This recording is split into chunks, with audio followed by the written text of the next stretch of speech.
बहुत सारे लोग सिविल सर्विस की प्रिपरेशन करते हैं, बस उस प्रिपरेशन में बहुत टाइम फेलियर्स भी आते हैं और चैलेंजेस भी आते हैं। साथ ही में लोग बैकअप एग्जाम्स की तैयारी, सीडीएस या फिर उनका मेन गोल सीडीएस जैसे एग्जाम्स, एफकेट जैसे एग्जाम्स और भी एसएससी के एग्जाम्स हो गए, या फिर हम बात करें इंटरनल सिक्योरिटीज का टॉप एग्जाम यूपीएससी सीएपीएफ के एग्जाम्स की प्रिपरेशन करते हैं। तो आज हमारे साथ वो हैं जिन्होंने यूपीएससी सीएपीएफ 2025 में टॉप रैंक AR-27 हासिल की है। उनके स्ट्रगल्स को भी जानेंगे और मेजरली हम फोकस करेंगे कि क्या मिस्टेक्स बच्चे करते हैं जो नहीं करेंगे तो वो और अच्छी रैंक ला सकते हैं और जल्दी से जल्दी सिलेक्शंस पा सकते हैं। तो सबसे पहले welcome on picnic study podcast Ankit sir. Thank you so much, thank you so much sir. तो सबसे पहले इस जर्नी को आप थोड़ी ब्रीफ में बताएं कि कहाँ से सोचा कि प्रिपरेशन में कोई गवर्नमेंट जॉब की करनी चाहिए वगैरह। सर 21 में मैं पास आउट हुआ। 21 से पहले 2020 में हम देख चुके थे कोविड ने कैसे इम्पेक्ट किया है, जो भी प्राइवेट सेक्टर था सारी चीजों को उसने इम्पेक्ट किया था। तो सर कहीं ना कहीं मेरे दिमाग में ये चीजें आने लग गई थी कि एक स्टेबल जॉब बहुत जरूरी है। और मैं राजस्थान के झुंझुनू जिले से आता हूँ, तो वहाँ की जो अपब्रिंगिंग है सर, उसमें यही है कि जो मिलिट्री का जो नेचर है वो बहुत ज्यादा है सर। वहाँ पे हम देखते हैं कि लोग मैं तो सर 12th में साइंस जो होती है नॉन मेडिकल भी इसीलिए रहता है क्यों मैं नेवी और एयरफोर्स के एग्जाम दे पाऊँ। तो हमारा सर एंड गोल वही होता था। वहां से जो बच्चे निकलते थे उनका यही होता था, नेवी या फिर एयरफोर्स या फिर आर्मी। तो ठीक है सर, 12th में अच्छी परसेंटेज आई तो जेई की तैयारी की, एनआईटी में एडमिशन हो गया। पर कहीं ना कहीं सर वो चीजें होती हैं, वो बोलते हैं ना कि आपके रूट्स आपसे अलग नहीं हो सकते। कहीं ना कहीं आपके रूट्स आपके कैरेक्टर या आपकी वैल्यूज में होते हैं। उसके बाद में सर 21 में पास आउट होने के बाद में सीडीएस के अटेम्प्ट दिए मैंने, एफकेट के भी अटेम्प्ट दिए, क्लियर भी हुए मेरे। रिटर्न हर बार क्लियर हुआ, पर एसएसबी में रिकमेंड नहीं हो पाया अनफॉर्चुनेटली।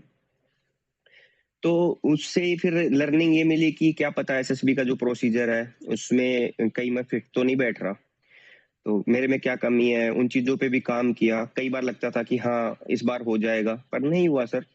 उससे लर्निंग यही थी कि आगे और भी एग्जाम्स है, जैसे सीएपीएफ के बारे में मेरे को पता चला कि वो भी हम कर सकते हैं। और साथ के साथ सर मैंने अदर एग्जामिनेशन है, क्योंकि सर बहुत सारी जो कंपटीशन एग्जाम है ना उनमें एक जो सब्जेक्ट का एक सबसेट होता है कि जैसे जीएस हो गई, मैथ हो गई, तो कई एग्जाम्स में सिमिलर है। तो मैंने सबसे पहले स्टार्टिंग की बैंकिंग से, क्योंकि बैंकिंग सेक्टर ना आपके अनएम्प्लॉयमेंट के ठप्पे को बहुत जल्दी दूर कर देता है सर। उसका प्रोसीजर 6 महीने में पूरा हो जाता है। अगर आपने 6 महीने अच्छे से पढ़ाई कर ली और 6 महीने का उसका प्रोसीजर है, तो आप विद इन 7 to 8 मंथ में उसका ये हो जाता है कि आपको जॉब मिल गई, ऐसा हो जाएगा। तो मेरे को लगा कि यार एनआईटी से पास आउट है और जॉब भी नहीं है और करे जा रहे कुछ हो भी नहीं पा रहा, तो इसलिए मैंने आईबीपीएस दिया 2021 का। उसमें मैं सिलेक्ट भी हो गया, पर उसमें मैंने ज्वाइन नहीं किया, मैंने एक्सटेंड करवा लिया। मैं आगे करता रहा, प्रिपरेशन करता रहा मैंने जीएस पे, क्योंकि सीडीएस और सीएपीएफ में एक जो थोड़ा सा स्लाइटली जो डिफरेंस है वो है कि जीएस का वेटेज, एक टेक्निकल बैकग्राउंड से आना और जीएस, क्योंकि सीडीएस में आप अगर 20 मार्क्स ले आते हो आउट ऑफ 100 तो आपका जीएस क्लियर हो जाता है। उसमें जीएस बड़ा इशू नहीं है, आप फिर मैथ में स्कोर करो अच्छा, इंग्लिश में स्कोर करो, आपकी ओवरऑल कट ऑफ क्लियर हो जाएगी। लेकिन सीएपीएफ में वो जीएस इश्यू है सर। आपको जीएस बहुत अच्छे से आनी चाहिए, आपकी बेसिक्स बहुत अच्छी होनी चाहिए, आप जो भी आंसर जो मतलब क्वेश्चन आंसर सोल्व कर रहे हो तो आप में उसकी अंडरस्टैंडिंग, उसकी मतलब क्वेश्चन सोल्व करने की जो एबिलिटी है वो अच्छी होनी चाहिए। तो मैं इन चीजों के लिए आप प्रिपेयर करने लग गया। फिर साथ ही साथ एक एग्जाम आई ईएसआईसी की, जो ministry of labour and employment के अंडर है, तो वो भी मेरा क्लियर हुआ और मैं अभी उसी में जॉब कर रहा हूँ। तो ये मतलब ये स्टार्टिंग से मेरा अब तक ये रहा। फिर उसके बाद में मैं होलिस्टिकली सीएपीएफ के लिए प्रिपेयर करने लग गया। सीएपीएफ के लिए प्रिपेयर करते करते मैंने 23 का अटेम्प्ट दिया, पहला अटेम्प्ट, जो कि ऐसे था कि प्रिपेयर कर रहे तो दे लेते हैं, तो पर दिया मैंने वो रिटर्न। उसमें मेरा पेपर 1 का सर रिटर्न मेरा 1.67 ऐसे कुछ मिस हुआ सर, पेपर 1 में। फिर 24 में मेरा सर पेपर 1 क्लियर हुआ, और पर पेपर 2 1 प्लस पेपर 2 की कंबाइंड कट ऑफ क्लियर नहीं हो पाई सर। और सर 25 में आपको पता है कि AIR-27 है मेरी। तो ये सर जर्नी है मेरी। तो AR-27 जो भी ये वीडियो देख रहे होंगे, जो एस्पिरेंट्स जो प्रिपरेशन करेंगे या फिर कर रहे होंगे प्रिपरेशन, फेलियर्स आए होंगे या फिर अभी कर रहे होंगे प्रिपरेशन, उनको ये पहला डाउट होगा कि क्या अंकित भैया का पहले जो एकेडमिक था 10th से पहले की बात करें, वो एकेडमिक बहुत अच्छी थी या वो स्पोर्ट्स में भी फोकस ज्यादा करते थे? सर देखो मेरा ये फोकस हमेशा रहा है कि जो भी सारी चीजें बैलेंस्ड लाइफ जीनी है। मतलब स्पोर्ट्स में मैं रहा हूँ सर, स्टार्टिंग से रहा हूँ, कभी क्रिकेट खेल लिए, कभी किसी और स्पोर्ट्स में पार्टिसिपेट कर लिया। जब मैं एनआईटी में था तो मैं सर जो हमारी इंटरनेटी वॉलीबॉल टूर्नामेंट होता है उस टीम में था मैं। अभी मैं डिपार्टमेंटल में भी खेल के आऊँ वॉलीबॉल में, जो हमारे नॉर्थ जोन गेम्स हुए थे उनमें मैं वॉलीबॉल टीम में था। तो सर स्पोर्ट्स से मैं कभी कॉम्प्रोमाइज नहीं किया, मैंने फिजिकल फिटनेस से भी कभी कॉम्प्रोमाइज नहीं किया। और एकेडमिक्स में सर मैं इतना था कि चाहे बाई गॉड ग्रेस बोलो या कुछ भी बोलो, कि मैं अगर थोड़े से एफर्ट्स करता था तो मेरे को रिजल्ट मिल जाता था सर। सर कल भी मैंने कई इंटरव्यू था तो उस पर यही बोला था कि कई बार तो मेरे स्कूल में भी 70-80 जनों में से 27वीं रैंक नहीं आई थी। तो सर ये कोई बड़ा इश्यू नहीं है कि आप बहुत ज्यादा 30 मार्क आ रहोगे, 10th में टॉपर रहोगे, 12th में टॉपर रहोगे तो ही आपकी इतनी अच्छी रैंक आएगी। मेरे क्या सर, जो मेरे से अच्छी रैंक जिनकी आई होगी जैसे 1 से लेकर 26 तक, तो सर उनका भी आप एकेडमिक बैकग्राउंड देखोगे तो लगभग बहुत सारे लोगों का ऐसा निकलेगा कि एक हम्बल बैकग्राउंड से आते हैं, एक हम्बल एकेडमिक स्कोर है उनका। लेकिन सर उन्होंने एफर्ट्स किए टाइम के साथ, जो उनकी एग्जाम की रिक्वायरमेंट है उसको समझा, अपनी अंडरस्टैंडिंग को अच्छा किया, अपने जो माइंड की जो सोचने की कैपेबिलिटी उसको ब्रॉड किया। तो ये सारी चीजें अगर सर हम करेंगे तो हम कभी भी सर एक्सेल कर सकते हैं लाइफ में। जैसे सर आपने बताया था स्टार्टिंग में कि आप एक उस गांव से आते हो जहां पे बात करें तो फौजी के लिए रिस्पेक्ट है, बच्चे फौजी के लिए तैयारी करते हैं, आर्मी, एयरफोर्स, नेवी इस चीजों में जाना की कोशिश करते हैं, ऑफिसर ग्रेड जाने की कोशिश करते हैं। तो क्या वहां पे इन्वायरमेंट बहुत अच्छा था गांव में बात करें, या फिर गांव में लोगों की सोच तो थी बट इन्वायरमेंट नहीं था, क्या था आपके साथ? सर जैसा मैंने बताया तो इसका मैं एक एग्जांपल देता हूँ कि मेरे जो कजिन है, 4-5 हम कजिन है, तो एक अभी एट प्रेजेंट मैं एक ही हूँ जो मैं एक सिविल जॉब में कर रहा हूँ, बाकी सारे वहाँ मिलिट्री की जॉब में है, मेरे सारे कजिन मिलिट्री की जॉब में है सर। पर दूसरा एक सर इसकी ये है कि ना ऑफिसर्स के लिए वहां पे सोचा नहीं था किसी ने, क्योंकि हम जाते हैं तो एक नॉर्मल जो एंट्री होती है, लो मतलब कि जो बेसिक एंट्री होती है सारे उसी पे गए हैं।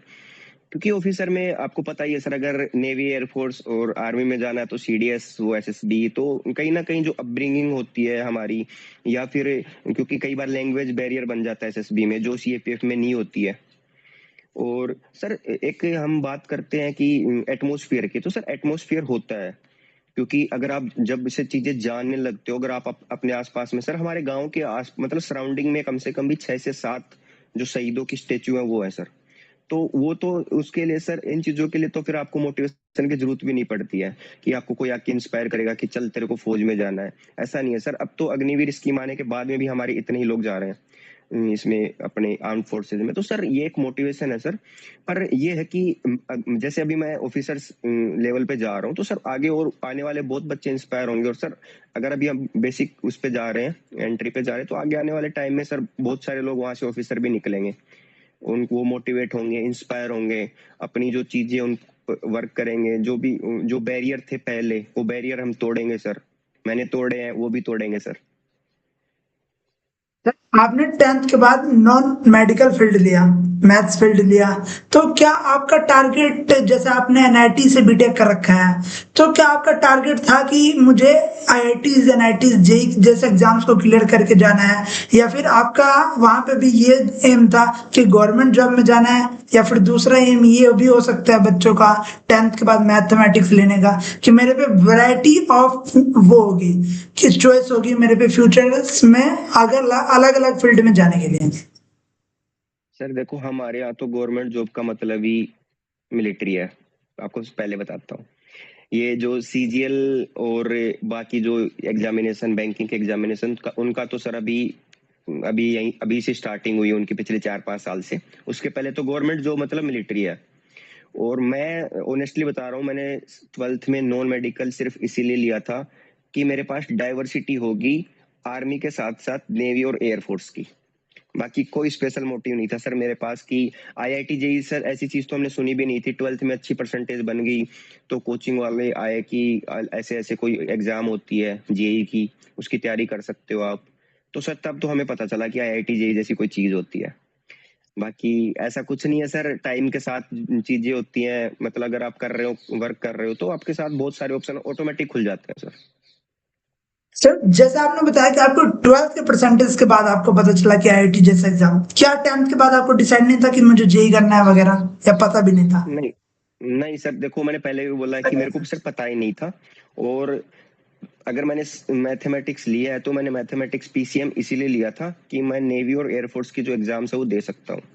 बाकी स्पेशल मोटिव कुछ नहीं था सर। मैंने 12th के रिजल्ट के बाद में मेरे को नहीं पता था कि IIT जेईई जैसी कुछ चीज होती है sir, to be honest.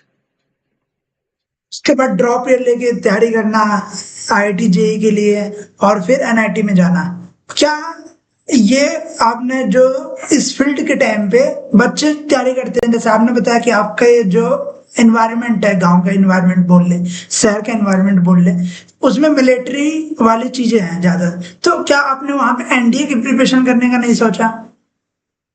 Sir ND की प्रिपरेशन करने का सोचा सर, लेकिन 12th के बाद में जो जीएस है हर्डल है सर हमेशा, क्योंकि आप 11 12th में आप साइंस पढ़ रहे होते हो। एनडीए के लिए ट्राई किया सर मैंने, एक अटेम्प्ट दिया, लेकिन सर मेरा हुआ नहीं। पर उसके बाद में मैं जेई की कर रहा था, क्योंकि उस टाइम में आप ये नहीं कर सकते सर, एक बैकग्राउंड, हम ऐसे बैकग्राउंड से आ सकते हैं कि जहाँ पे उस टाइम में नहीं रख सकते कि दो नाव में हम पैर रख ले, कि इधर से भी गए उधर से भी गए, तो ये नहीं कर सकता था सर मैं। तो मैंने प्योरली टेक्निकल पे फोकस करा। और सर मैं मतलब कि मेरा सर फर्स्ट जो एक ड्रॉप क्लियर दिया, उसके बाद में सर मेरा आईआईटी में भी सिलेक्शन हुआ, मेरा जेईई एडवांस भी क्लियर हुआ था सर। वो सर रैंक अच्छी नहीं थी, इसलिए फिर मेरे को एनआईटी अडॉप्ट करनी पड़ी सर। सर तो जैसे आपने जे एडवांस भी क्लियर किया, तो क्या इसके प्रिपरेशन आपने कहाँ से की थी? कोटा गए? क्योंकि राजस्थान के बच्चे बात करें या फिर ऑल इंडिया की बात करें, एजुकेशन हब राजस्थान में कोटा शहर को माना जाता है, स्पेशली जे नीट की प्रिपरेशन के लिए। सर एक और हमारे एक डिस्ट्रिक्ट है हमारे पास में थोड़ी दूर, सिक्कर डिस्ट्रिक्ट। या बहुत अभी के तो टाइम बहुत वो फेमस चल रहे हैं। राइजिंग राइजिंग हब है वो एजुकेशन हब, तो मैंने वहां से प्रिपरेशन करी, एक साल का मैंने ड्रॉप लिया। और सर वहाँ बहुत अच्छी अच्छी कोचिंग्स है, बहुत अच्छी फैसिलिटीज हैं, बहुत अच्छी फैकल्टीज हैं सर। तो अगर आप, और सर मैं एक चीज मैं क्लियर कर देता हूँ, अगर इसको कोई 12th वाला बच्चा देखता है आपके पॉडकास्ट को, क्योंकि एक बहुत सारी मतलब भ्रांतियां ऐसी होती है कि आप बहुत फाउंडेशन कर रहे हो 8 या 9th क्लास से तो ही आपका IIT जेईई या नीट में हो जाता है। ऐसा कुछ नहीं है। अगर आपके बेसिक्स स्ट्रॉन्ग है और आप अच्छे से मेहनत करना जानते हो, आपके अंदर आपके आपके पास प्रॉपर गाइडेंस है, आपको पता चल जाता है कि कैसे एग्जाम्स में क्वेश्चन पूछने, जैसे PYQ है सर। तो मैं अभी आपको बताऊंगा आगे, CAPF का पूछोगे PYQs का, तो जो मेरे को PYQ का जो लॉजिक है वो मेरे को जब से मैं नीट सॉरी जेईई की प्रिपरेशन कर रहा था तब से समझ आ गया था कि PYQ की क्या इंपॉर्टेंस है लाइफ में। उसके बाद मैंने जितने एग्जाम्स ना सर, मैंने सिर्फ PYQ ही करे हैं हर एग्जाम के। आप किसी भी एग्जाम को उठा लेना, उसके PYQ रिपीट होते हैं, चाहे वो नीट हो, चाहे वो जेई एडवांस का मैं कह नहीं सकता, जेई मेंस में होते हैं सर।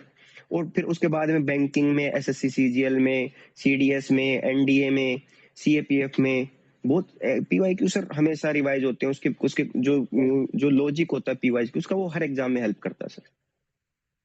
जैसे आपने बताया सर कि आप राइजिंग हब सीकर में थे, आपने जेई के प्रिपरेशन के लिए, तो क्या वो आपकी पहली टाइम थी जब आप घर से बाहर निकले थे? हाँ सर, घर से बाहर मैं उसी टाइम निकला था, क्योंकि जो मेरी स्कूलिंग हुई वहीं हमारे टाउन पड़ता गुड्डा गोड़ जी, वहीं पे हुई थी। तो घर से बाहर तो मैं पहले रहा नहीं था, पहली बार निकला था सर।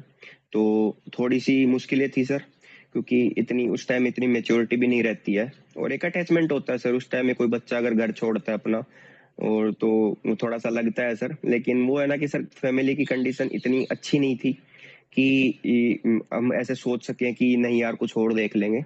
क्योंकि बोला जाता है कि सर 12th के बाद में अगर आप अच्छे से मेहनत कर लेते हो, कॉलेज के बाद में अच्छे से मेहनत कर लेते हो, तो ये चीजें आपको कहीं ना कहीं लाइफ में बहुत हेल्प करेंगे। तो सर कहीं ना कहीं वही सारी चीजें दिमाग में थी, तो वही वैसे ही मेहनत करी हमने, तो उसका रिजल्ट भी मिला सर।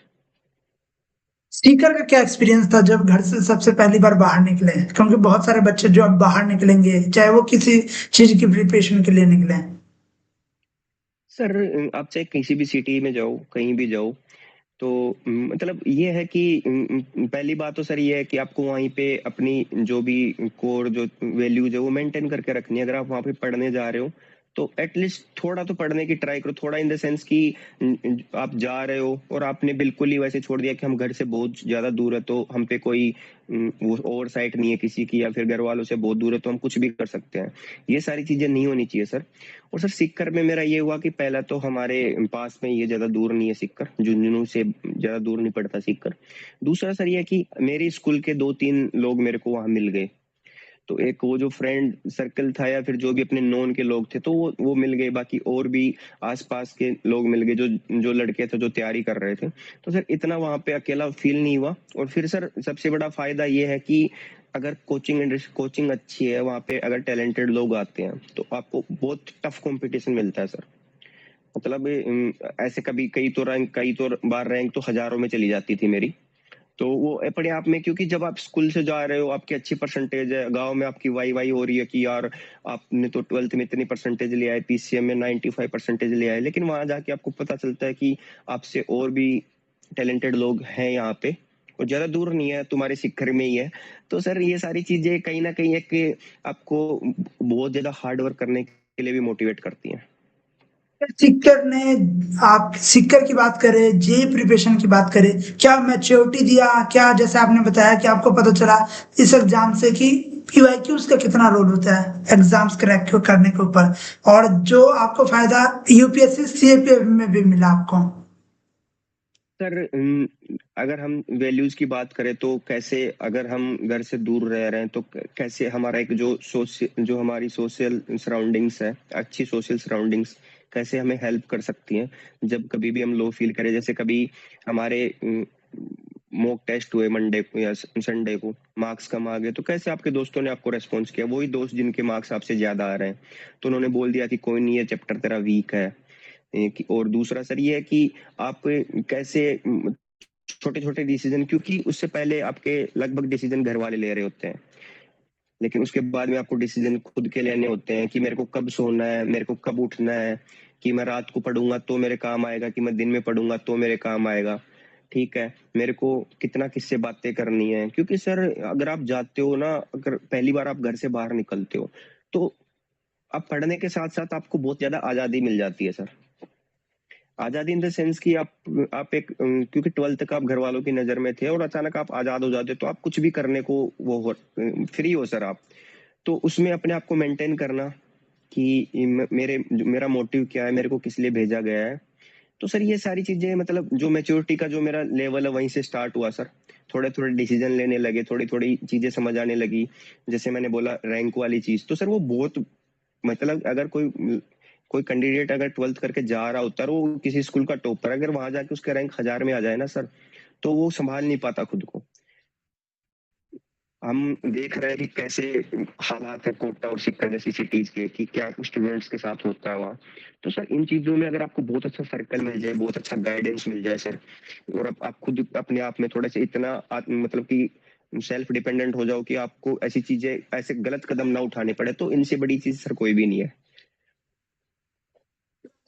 कि जो ये सुसाइड केसेस आते हैं स्पेशली जे एस्पिरेंट्स के ज्यादातर आते हैं, तो जे नीट के बच्चे जो कोटा है या फिर सीकर या कहीं ऐसे जगह प्रिपरेशन करते हैं, उसका मेन कारण ये है कि वो बच्चे पहले तो अपने एरिया के शेर रहते हैं, हम बात करें तो स्कूल में बात करें तो बहुत बिल्कुल। अच्छे रहते हैं, फिर वहां जाके वो रियल कंपटीशन को फेस करते हैं कि मेरे से धुरंधर बहुत सारे बच्चे हैं। हाँ सर ये भी चीज है, देखो दोनों चीजें हैं इसमें। क्योंकि अगर आप एक स्कूल से निकलते हो तो स्कूल में टॉपर होने का बिल्कुल भी मतलब नहीं है कि आप जे एडवांस क्लियर कर लोगे सर। आपको रियलिटी चेक मिलना चाहिए, और रियलिटी चेक सर मिलता है अगर आप अच्छी कोचिंग में जाओगे, वहाँ पे अच्छा कंपटीशन है और आप अच्छे कंपटीशन में लड़के सिलेक्ट हो गए सर, तो वो बहुत बड़ी चीज है। तो ये पॉजिटिव चीज है। नेगेटिव सर ये है कि आपको कई बार वो मिल सकता है कि भाई मेरा क्यों नहीं हो रहा, पर उस नेगेटिविटी को सर आप अपने हिसाब से मोल्ड करिए, उसको लाइए, वो अपनी डेली हैबिट में लाइए कि ये रियलिटी है, आप इसको चेंज नहीं कर सकते। अगर आप और इसमें मतलब वर्क नहीं किया तो आप नीचे ही जाओगे सर। अगर अभी 1000 आ रही तो अगले वाले टेस्ट में 2000 ही आएगी, इसमें कोई वो नहीं है कि आपकी बढ़ जाएगी। तो अगर आप उस जो हम आपका जो सेटबैक है उस पर आपने वर्क किया, और आप गाइडेंस लीजिए टीचर की, वहाँ फैकल्टीज होती है उनकी, तो आप अच्छा अच्छा करोगे सर, एक्सेल करोगे।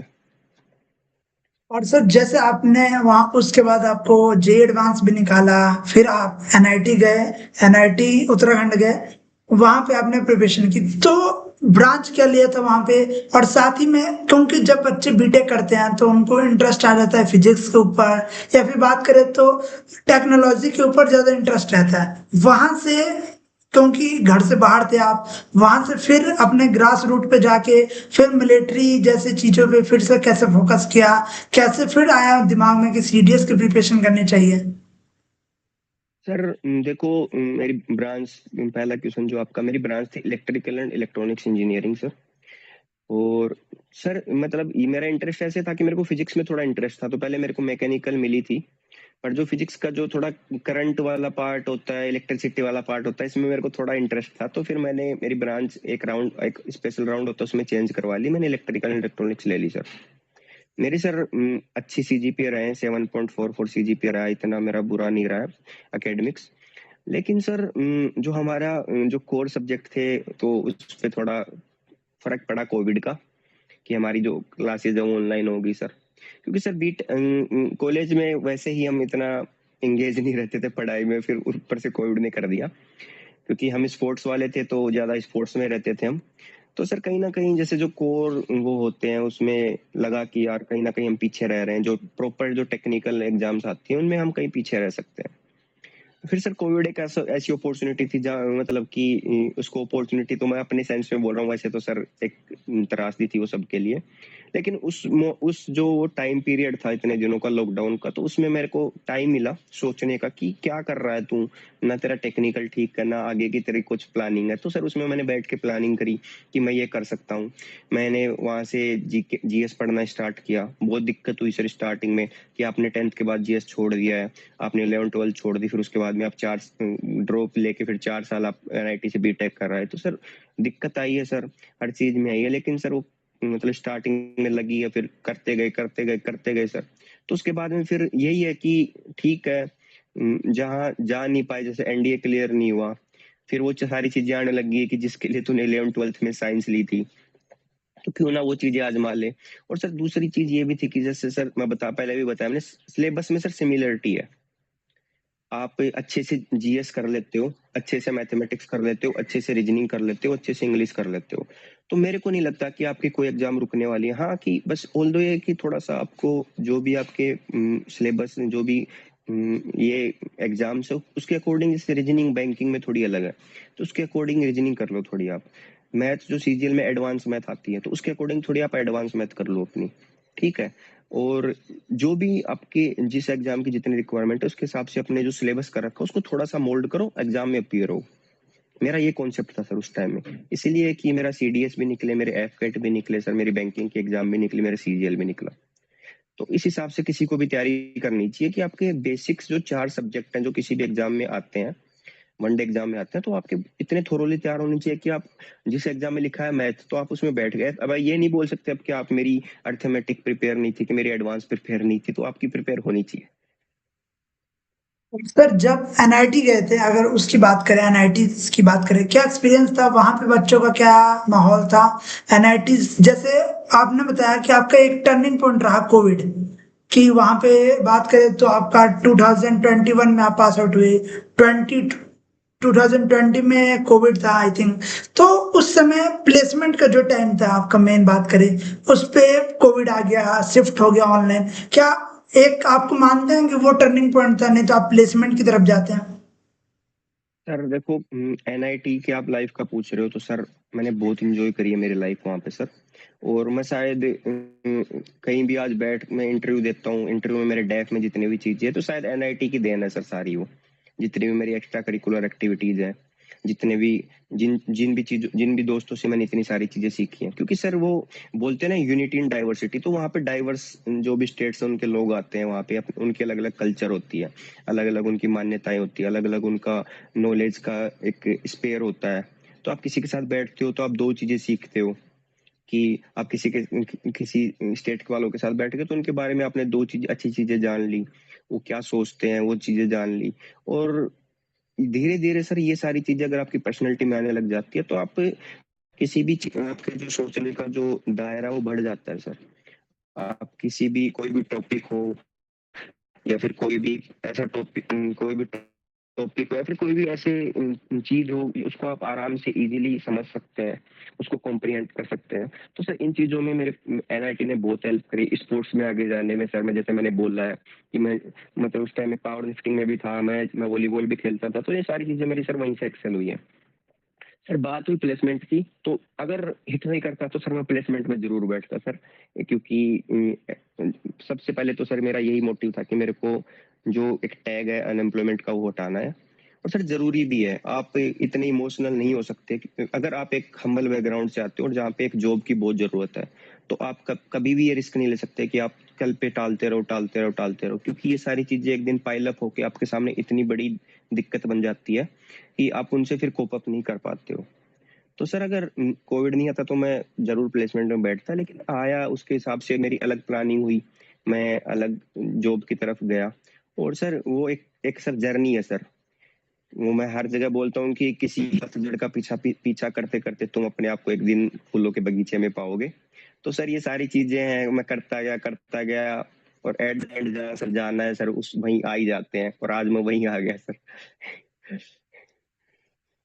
बोले तो भगवान ने लिखा था कि अब बात करें कि अगर जैसे आपने चूज किया कि मैं सीडीएस की प्रिपरेशन करूं, जब 4 साल आपने बीटेक में दिया, जे प्रिपरेशन में 1 साल दिया, उसके बाद इस फील्ड को चूज करना, क्योंकि एक ठीक है कि मेरे जो ग्रास रूट है वहां पे मिलिट्री के चीजें हैं, मैंने 11th में लिया था पीसीएम, उसका कारण भी मेन मेरे को ये फील्ड में जाना था, बट एक डर भी तो होगा कि जीएस कैसे पढ़ूंगा, ये सब कैसे करूंगा। सर डर देखो, डर तो होता है। मैं जैसे मैंने बताया कि जीएस मैंने स्टार्ट किया, पर सर ऑप्शन नहीं था ना सर कुछ और, कि इतनी एक्सप्लोर करने की सर एबिलिटी भी नहीं थी कि मैं बहुत कुछ एक्सप्लोर कर लूंगा। अगर मान लो स्पोर्ट्स में थे तो स्पोर्ट्स में सर इतने भी अच्छे नहीं थे कि कहीं जाके नेशनल लेवल पे खेल आए, ठीक है। और अगर आपके कोर जो टेक्निकल सब्जेक्ट्स हैं इतने स्ट्रांग नहीं है, और सर फिर एट द एंड वही बात आ जाती है कि आपको अपनी जो प्रायोरिटीज उनको सर सेट करना है। क्योंकि वो टाइम ऐसा था सर कि वहां अगर मैं डिसीजन नहीं लेता, अगर मैं इधर आ जाता तो इधर के भी नहीं रहते उधर के भी नहीं रहते सर।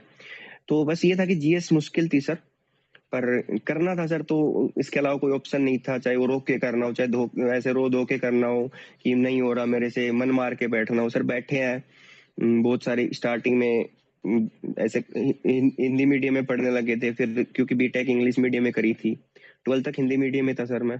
फिर उसके बाद में इंग्लिश मीडियम में स्विच हुआ। मैं अभी सारी चीजें मेरी इंग्लिश मीडियम में हुई थी, मैंने पेपर 2 भी इंग्लिश में लिखा था। तो सर ये एक ट्रांजिशन है सर।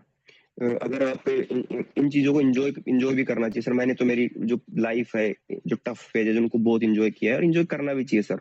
अगर आप ऐसे कर करके करोगे तो सर आपके अंदर वो मोटिवेशन नहीं रहेगा। अगर मैं कोई भी एग्जाम की प्रिपरेशन कर रहा था, मान लो मैंने इस बार वाला सीएपीएफ वाला अटेम्प्ट दिया 25 वाला, तो सर उसमें ना मतलब मैंने जॉब से लीव ले ली थी 1 महीने की, तो इतना मतलब इतना पढ़ा मैं कि क्योंकि मेरे को पता था कि करना है, तो मेरे सर्वाइकल हो गया था सर। मेरी थोड़ी जो नेक का राइट साइड टिल्ट हो गई थी, तो जो ये रेडिएट होता इसमें पेन रेडिएट हो गया था। लेकिन सर फिर वही है ना कि चाहे आपके दर्द हो रहा हो, चाहे कोई भी प्रॉब्लम हो, अगर आपको करना है तो करना है, इसमें कोई नहीं है। जो एग्जामिनर जो पेपर बना रहा है उनको भी फर्क नहीं पड़ता कि आपके सर्वाइकल है, जो मशीन आपकी ओएमआर चेक कर रही है उसको भी फर्क नहीं पड़ता है कि आपके सर्वाइकल है, जो पेपर 2 चेक कर रहे हैं उनको वहां बैठे नहीं पता है कि आपके सर्वाइकल हो रखा है इसलिए आपकी राइटिंग खराब है। तो ये सर एक्सक्यूजेज आप अपने आप को दे सकते हो और आप लोगों को बता सकते हो कि मेरे साथ ये हुआ था सर, ठीक है, लोग समझेंगे कि हाँ यार इसके ये दिक्कत थी। पर सर ये है ना कि इतना कंपटीशन हो रहा है। मैं नहीं बोलता कि मैं अगर मान लो 26 वाले अटेम्प्ट मान लो कि मेरे चाहे कितने भी मार्क्स बन रहे हो, तो मैं तो अब भी ये चीज एक्सेप्ट नहीं कर सकता कि मेरे इस बार 27 आ गई तो अगली साल मेरे तो अंडर 20 आ जाएगी। क्या पता अगले साल में भारी हो जाऊं, कुछ भी हो सकता है सर। जब ये प्रिपरेशन स्टार्ट किया तो क्या बीटेक के दौरान कभी सोचा था कि मैं इस फील्ड में फिर जा सकता हूँ। सर बीटेक के दौरान तो सच में नहीं सोचा था सर। क्योंकि वही चीज़ है ना सर कि आप हमारा जो नॉलेज का जो दायरा इतना लिमिटेड होता है कि कई एग्जाम्स का हमें पता भी नहीं होता है। जब पहले सीडीएस का पता चला सर, फिर एफकेट का पता चला, फिर इन दोनों के दौरान पता चला कि बैंकिंग का, फिर सीजीएल का पता चला सर, फिर उसके बाद में सीएपीएफ का पता चला सर। तो आप धीरे-धीरे सर अपने छोटे-छोटे चीज़ें करते रहते हो, पढ़ते रहते हो ना, तो जो आपके जो लायक जो एग्जाम्स बनी है, वो ऑटोमेटिक आपके सामने आने लग जाती है। एग्जाम दिए हैं सर सीडीएस और सर आपकी वीडियो पॉज हो गई है sir. 1 minute yes visible sir. Sir BTech के बाद में जो मैंने पहले जो एग्जाम्स दिए हैं वो था एफकेट और सीडीएस सर, ये मैंने कंटिन्यूअस दिए हैं और सर रिटर्न मेरा कभी भी नहीं रुका है, हर बार क्लियर हुआ है सर। उसके बाद में मैंने जब जब मैं रिकमेंड नहीं हो पाया 2-3 एसएसबी अटेम्प्ट के बाद में, मैंने फिर उसके बाद बैंकिंग के एग्जाम दिए। बैंकिंग का मेरा पहला और आखिरी एग्जाम था। मैंने सोच लिया था कि मेरा पहला और आखिरी है, और बैंकिंग के एग्जाम सर मैं कभी भी जॉब करने के लिए मैंने नहीं करी थी। वो सिर्फ ये था कि मेरे को एक स्टेबिलिटी रहे लाइफ में, कि मेरे को ना सोचना पड़े, मेरे बैक ऑफ द माइंड में ये चीज ना चले कि तू अभी भी बेरोजगार है। तो इसके लिए मैंने दिया और वो मेरा क्लियर भी हुआ सर। उसके बाद मैंने उसको ज्वाइन नहीं करा, मैं उसमें एक्सटेंशन लेता रहा। फिर लास्ट में जब एग्जाम दे लिए या फिर सीजीएल का एग्जाम दे लिया, तो उसके बाद में मैंने 3 महीने के लिए ज्वाइन किया, उसमें नोटिस पीरियड भी सर्व किया मैंने, और फिर मैंने रिजाइन कर दिया। फिर मैंने इधर ईएसआईसी की जो एग्जामिनेशन है वो दी, वो भी सर मेरा क्लियर हुआ, और उसमें अभी मैं वर्किंग हूँ सर पिछले 3 साल से। उसके बाद में सर मैंने 23 में सीएपीएफ का अटेम्प्ट दिया ईएसआईसी ज्वाइन करने के बाद में, पहला अटेम्प्ट, जिसमें मैंने आपको बताया भी था कि मैं 1 नंबर से रह गया था रिटर्न में। फिर 2024 में दिया, उसमें कंबाइंड कट ऑफ मेरी क्लियर नहीं हुई, और 2025 में सर मेरा ये इसमें AR27 है। इसके साथ में मैंने सर आईबी की भी एग्जाम्स दी है। आईबी की सर एग्जामिनेशन मैंने 23 वाली दी थी, उसमें मेरा पेपर क्लियर नहीं हुआ था, और 25 में जो एग्जाम हुई थी उसमें मेरे रिटर्न क्लियर था, पेपर 1 पेपर 2, उसमें मैं इंटरव्यू में भी अपियर हुआ सर, मेरा उसमें फाइनल सिलेक्शन नहीं हुआ था। सारे एग्जाम्स दिए हैं, बहुत सारे एग्जाम्स क्लियर हुए हैं, बहुत सारे नहीं हुए। और इसमें मेनली पहला डाउट ये है कि सीडीएस और एफकेट के कितने अटेम्प्ट्स दिए और क्या रहा, एसएसबी रिकमेंड नहीं हुए, क्या सीन था? सर सीडीएस के अप्रोक्सीमेटली मैंने 5 अटेम्प्ट दिए हैं, क्लियर तो मेरे को मैं याद नहीं है सर। और एफकेट के भी सर मैंने लगभग 6 अटेम्प्ट दिए हैं सर, और मतलब कॉन्फ्रेंस में मैं पहुंचाऊंगा सर, 6 या 7 कॉन्फ्रेंस मैंने करी है एसएसबी में। तो वो ही सर बात मैंने बताई आपको कि एक वो प्रोसीजर होता है, जैसे एसएसबी प्रोसीजर है, वो साइक टेस्ट का होता है सर, उसमें पर्सनल इंटरव्यू होता है, उसमें जीटी आपके ग्रुप टास्क भी होते हैं सर। तो सर आप कभी भी वो असेस ही नहीं कर पाते कि मैं कहाँ वीक हो रहा हूँ। कभी आपने साइक में अच्छा लिख दिया तो आप पर्सनल इंटरव्यू में आंसर्स के जवाब अच्छे से नहीं दे पाए, और अगर आपने दोनों में अच्छा कर लिया तो कई बार आपके जो ग्रुप टास्क है उसमें आपके जो कमांड वगैरह है आपके, या फिर जो बड़ी सिस्टम है उसमें ढंग से परफॉर्म नहीं कर पाए, कोई टास्क था उसको ढंग से नहीं कर पाए उस टाइम, मतलब आपका माइंड वर्क ही नहीं करा उसने कि हमें इसमें क्या सॉल्यूशन कर सकता हूँ, मैं उसको जो पुल्ली उसको जो रस्सी उसको कैसे बांध सकता हूँ, पट्टे को कैसे लगा सकता हूँ। तो सर ये अलग अलग है। तो बस सर ये है कि तैयारी करी, सब कुछ भी करा, लेकिन सर मैं एक चीज आप क्लियर कर देता हूँ, जो सुनेंगे उनको भी कर देता हूँ, अगर आप लाइफ में कुछ भी कर रहे हो ना, अच्छा चीज कुछ भी कर रहे हो, पढ़ने के लिए कर रहे हो, अपनी पढ़ाई में ऐड कर रहे हो, अपनी लाइफ में ऐड कर रहे हो, अपने जो कैरेक्टर में ऐड कर रहे हो, तो आपके कभी भी वेस्ट नहीं जाएंगे सर। मैंने एसएसबी की इतनी तैयारी करी थी, तभी मैं शायद लग रहा है कि मैं इंटरव्यू इतने अच्छे कॉन्फिडेंट तरीके से दे पाया, मैं अच्छे तरीके से मेरी अपनी जो जो मेरी थॉट्स है उनको एक्सप्रेस कर पाता हूँ। जो मैं कोई भी अगर कोई टॉपिक पढ़ता हूँ तो जैसे उसमें आर्ग्यूमेंट राइटिंग लिखते हैं हम पेपर 2 में, तो अच्छे से मैं फॉर एंड अगेंस्ट में लिख पाता हूँ, क्योंकि मैं 2 डायमेंशनों को साथ लेके चल सकता हूँ। तो अब अगर आप किसी भी लाइफ में पॉजिटिव चीजें पढ़ेंगे, अपने हार्ड वर्क करेंगे, तो सर आपका कभी भी जाया नहीं जाएगा, कभी जा ही नहीं सकता। इतने बार कॉन्फ्रेंस आउट हुआ, खुद पे भी डाउट हुआ होगा उस समय। और आपको क्या लगता है कौन सा अटेम्प्ट ऐसा था जिसमें आपको लगता था कि इसमें तो होना चाहिए था? सर देखो हमारा तो मेरा तो पहला ही अटेम्प्ट था सर, एफ कैट का एएफएसबी गांधीनगर में सर। तो वहाँ पे सारी चीजें अच्छी हुई, क्योंकि पहला अटेम्प्ट था, पहले अटेम्प्ट में आप फ्रेशर होते हो, बहुत सारी चीजें आप करके भी जाते हो, और फ्रेशर में सर रिकमेंड होने के चांसेस सर एक्चुअल में बहुत ज्यादा होते हैं, क्योंकि सब बोलते हैं और होते भी हैं सर। तो उस टाइम मैं और मेरे एक दोस्त हैं राहुल कौशिक, तो हम दोनों गए थे, दोनों फ्रेशर थे, स्क्रीनिंग हो गए, हमारी मतलब सर हर चीज गई। मेरी सर साइक में अच्छी पकड़ थी, जो वेट टेट लिखने में तो मैंने अच्छे लिखे सर। पर्सनल इंटरव्यू में भी अच्छा हुआ। जीटी जो ग्रुप टास्क है उनमें भी सर लगा कि हाँ बढ़िया हो गए। तो सर मेरा एक एसएसबी वो ही था जिसमें मेरे को लगा था कि हाँ पहले ही चांस में हम रिकमेंड हो सकते हैं। मतलब मेरे को अंदर से उसमें कॉन्फिडेंस था सर। उसके बाद में तो देखो ये होता ना कि आप एक एक पीछे फेलियर झेल के आते हो ना, तो आपके अंदर सेल्फ डाउट तो वो सर ऑब्वियस है। आप वो कितना ही उनको ओवरकम करने की सोच लो तो क्योंकि वो बैक ऑफ माइंड वो चीजें चलती रहती हैं कि पिछली बार मेरे से ये गलती हो गई थी, इस बार ना हो, तो इसी चक्कर में हो जाती है वो। अगर आप करना भी नहीं चाहते ना तो डाउट एक थॉट आ गई ना आपके दिमाग में, वो गलती करवा देगी आपसे कोई भी। तो सर ये सारी चीजें थी सर। पर सीखा है मैंने बहुत सारी कुछ चीजें सीखी हैं सर एसएसबी से कि कैसे बहुत अच्छे दोस्त बने हैं सर मेरे। आज जितने भी दोस्त हैं वो कई आर्मी में है, कोई एयरफोर्स में सर्व कर रहे हैं, एक दो सर अच्छी जगह पे भी हैं। एक जने का पिछले सीएपीएफ में अभी सिलेक्शन हुआ है, असिस्टेंट कमांडेंट डीएसएफ मिला उनको। तो सर एक ग्रुप मिला है सर, दोस्त मिले हैं सर, अच्छे अच्छे दोस्त मिले हैं जिन्होंने हर बार मेरे को भी मोटिवेट किया, मैंने उनको मोटिवेट किया है। उन्होंने मेरे को हमेशा बोला है कि तेरा हो जाएगा। 24 में नहीं हुआ तब भी उन्होंने बोला कि यार अगली बार हो जाएगा, इस बार तो तेरे कम मार्क्स आते तो भी तेरे को तेरी जो चाहिए फोर्स है वो नहीं मिलती, अगली बार अच्छे मार्क्स लाना, अच्छी फोर्स लेना, मजे करना। वो हो गया सर। क्योंकि एसएसबी सर जो कोई भी एग्जाम्स या फिर कोई भी अच्छी अच्छी प्रिपरेशन आप कर रहे हो अच्छे ग्रुप के साथ, तो इसका मतलब ये नहीं है कि आपको सक्सेस उस चीज में मिल जाएगी जैसे मेरे को एसएसबी में मिल जाती, वो अलग चीज है। लेकिन अगर मेरे को अच्छे दोस्त मिल गए, अच्छे वो मिल गए, अच्छा गाइडेंस मिल गई, अच्छा नॉलेज मिल गया, ठीक है, तो वो सारी चीजें भी सर बहुत इतनी ही हेल्पफुल है जितना सिलेक्शन होना जरूरी है। दी कॉन्फ्रेंस आउट इतनी बार हुए, सबसे बिगेस्ट लर्निंग्स क्या थी आपके लिए? और जो एसएसबी में कॉन्फ्रेंस आउट बहुत टाइम हो रहे हैं, उन्हें क्या मैसेज आपके थ्रू रहेगा? सर मैं एक ही चीज बोलूंगा इस पे कि कभी भी सेल्फ डाउट मत करो खुद पे। आप कोई भी बैरियर उसको तोड़ सकते हो, बस यही है सर। और सबसे बड़ा लेसन आपको क्या मिला एसएसबी से? सर मेरे को सर सबसे बड़ा लेसन ये मिला कि keep learning and go with flow.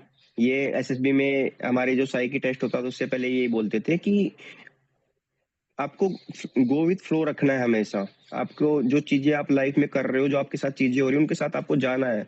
आपका जो माइंड सोच रहा है, आप जैसे ही कुछ पिक्चर आई तो उसके साथ में आपको लिख वो जो आपकी थॉट है वो तो प्योर थॉट आनी चाहिए आपके दिमाग में, और आपको लिखनी है क्योंकि वहां टाइम बहुत कम मिलता है। तो अगर आप वो चीजें आपके दिमाग में या फिर अपनी पर्सनैलिटी में अगर आप मोल्ड नहीं करोगे, तो आपकी जो रियल थॉट्स हैं या फिर जो थॉट्स जो चीजें इंटरव्यूअर को चाहिए आपके अंदर, वो कभी भी आप डिलीवर नहीं कर पाओगे। के बाद सर एक ये था कि आपने फिर बैंकिंग की तैयारी किया, वो निकाला आपने फर्स्ट जी अटेम्प्ट सर। में। और ये सब तैयारी के बीच में कभी ऐसा नहीं हुआ कि पेरेंट्स ने बोला हो कि भाई एनआईटी से आए हो तुम प्लेसमेंट्स के लिए क्यों नहीं जा रहे हो, ऐसे प्रिपरेशंस क्यों कर रहे हो?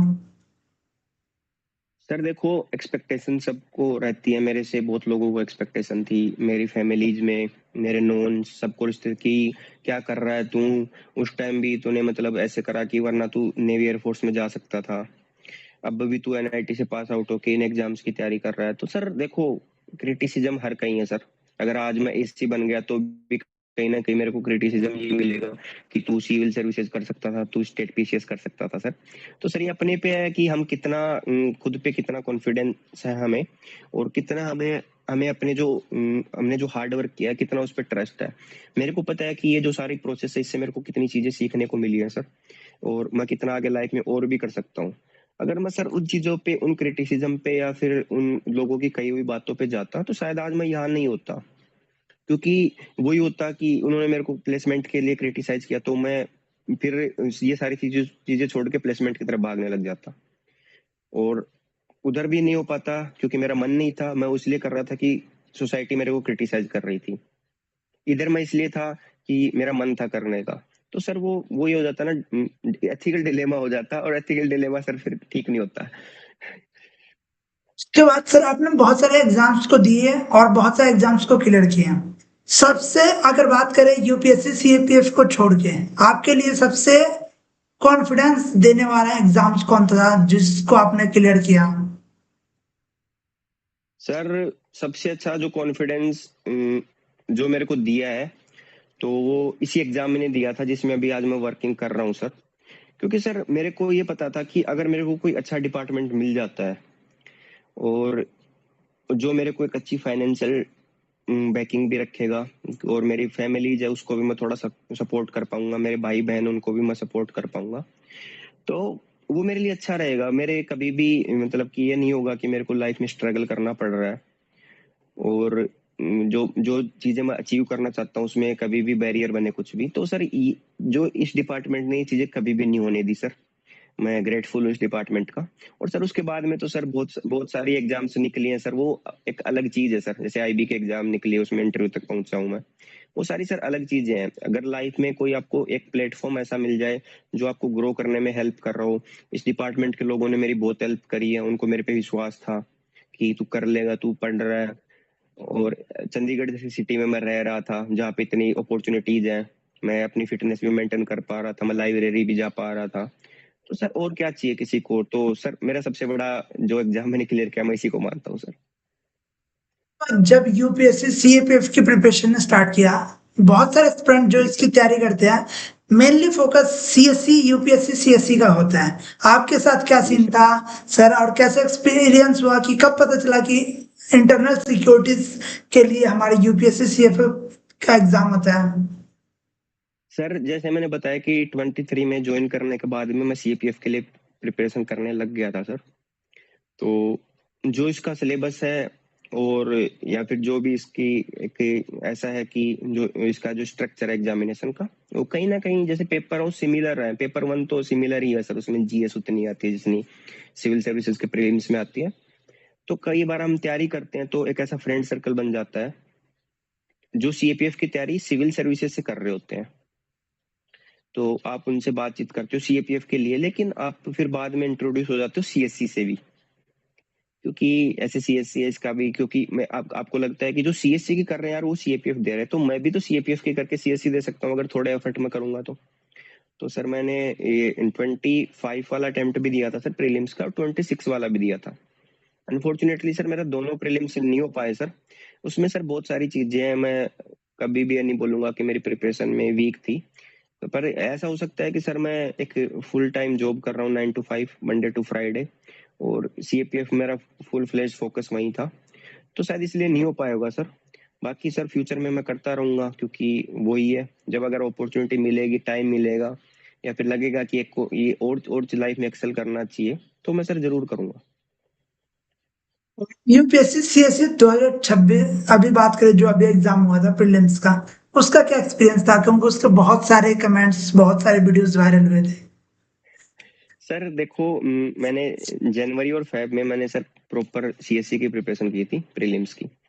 लेकिन दोस्तों ने ऐसे बोला कि तू ऑलरेडी वर्किंग है, ठीक है, तो तेरे पास इतना टाइम भी नहीं है कि तू अपना ऑफिस का भी कर लेगा, सीएससी भी कर लेगा और इंटरव्यू भी कर लेगा, क्योंकि सीएपीएफ का तेरा इंटरव्यू है जो कि फाइनल स्टेज है।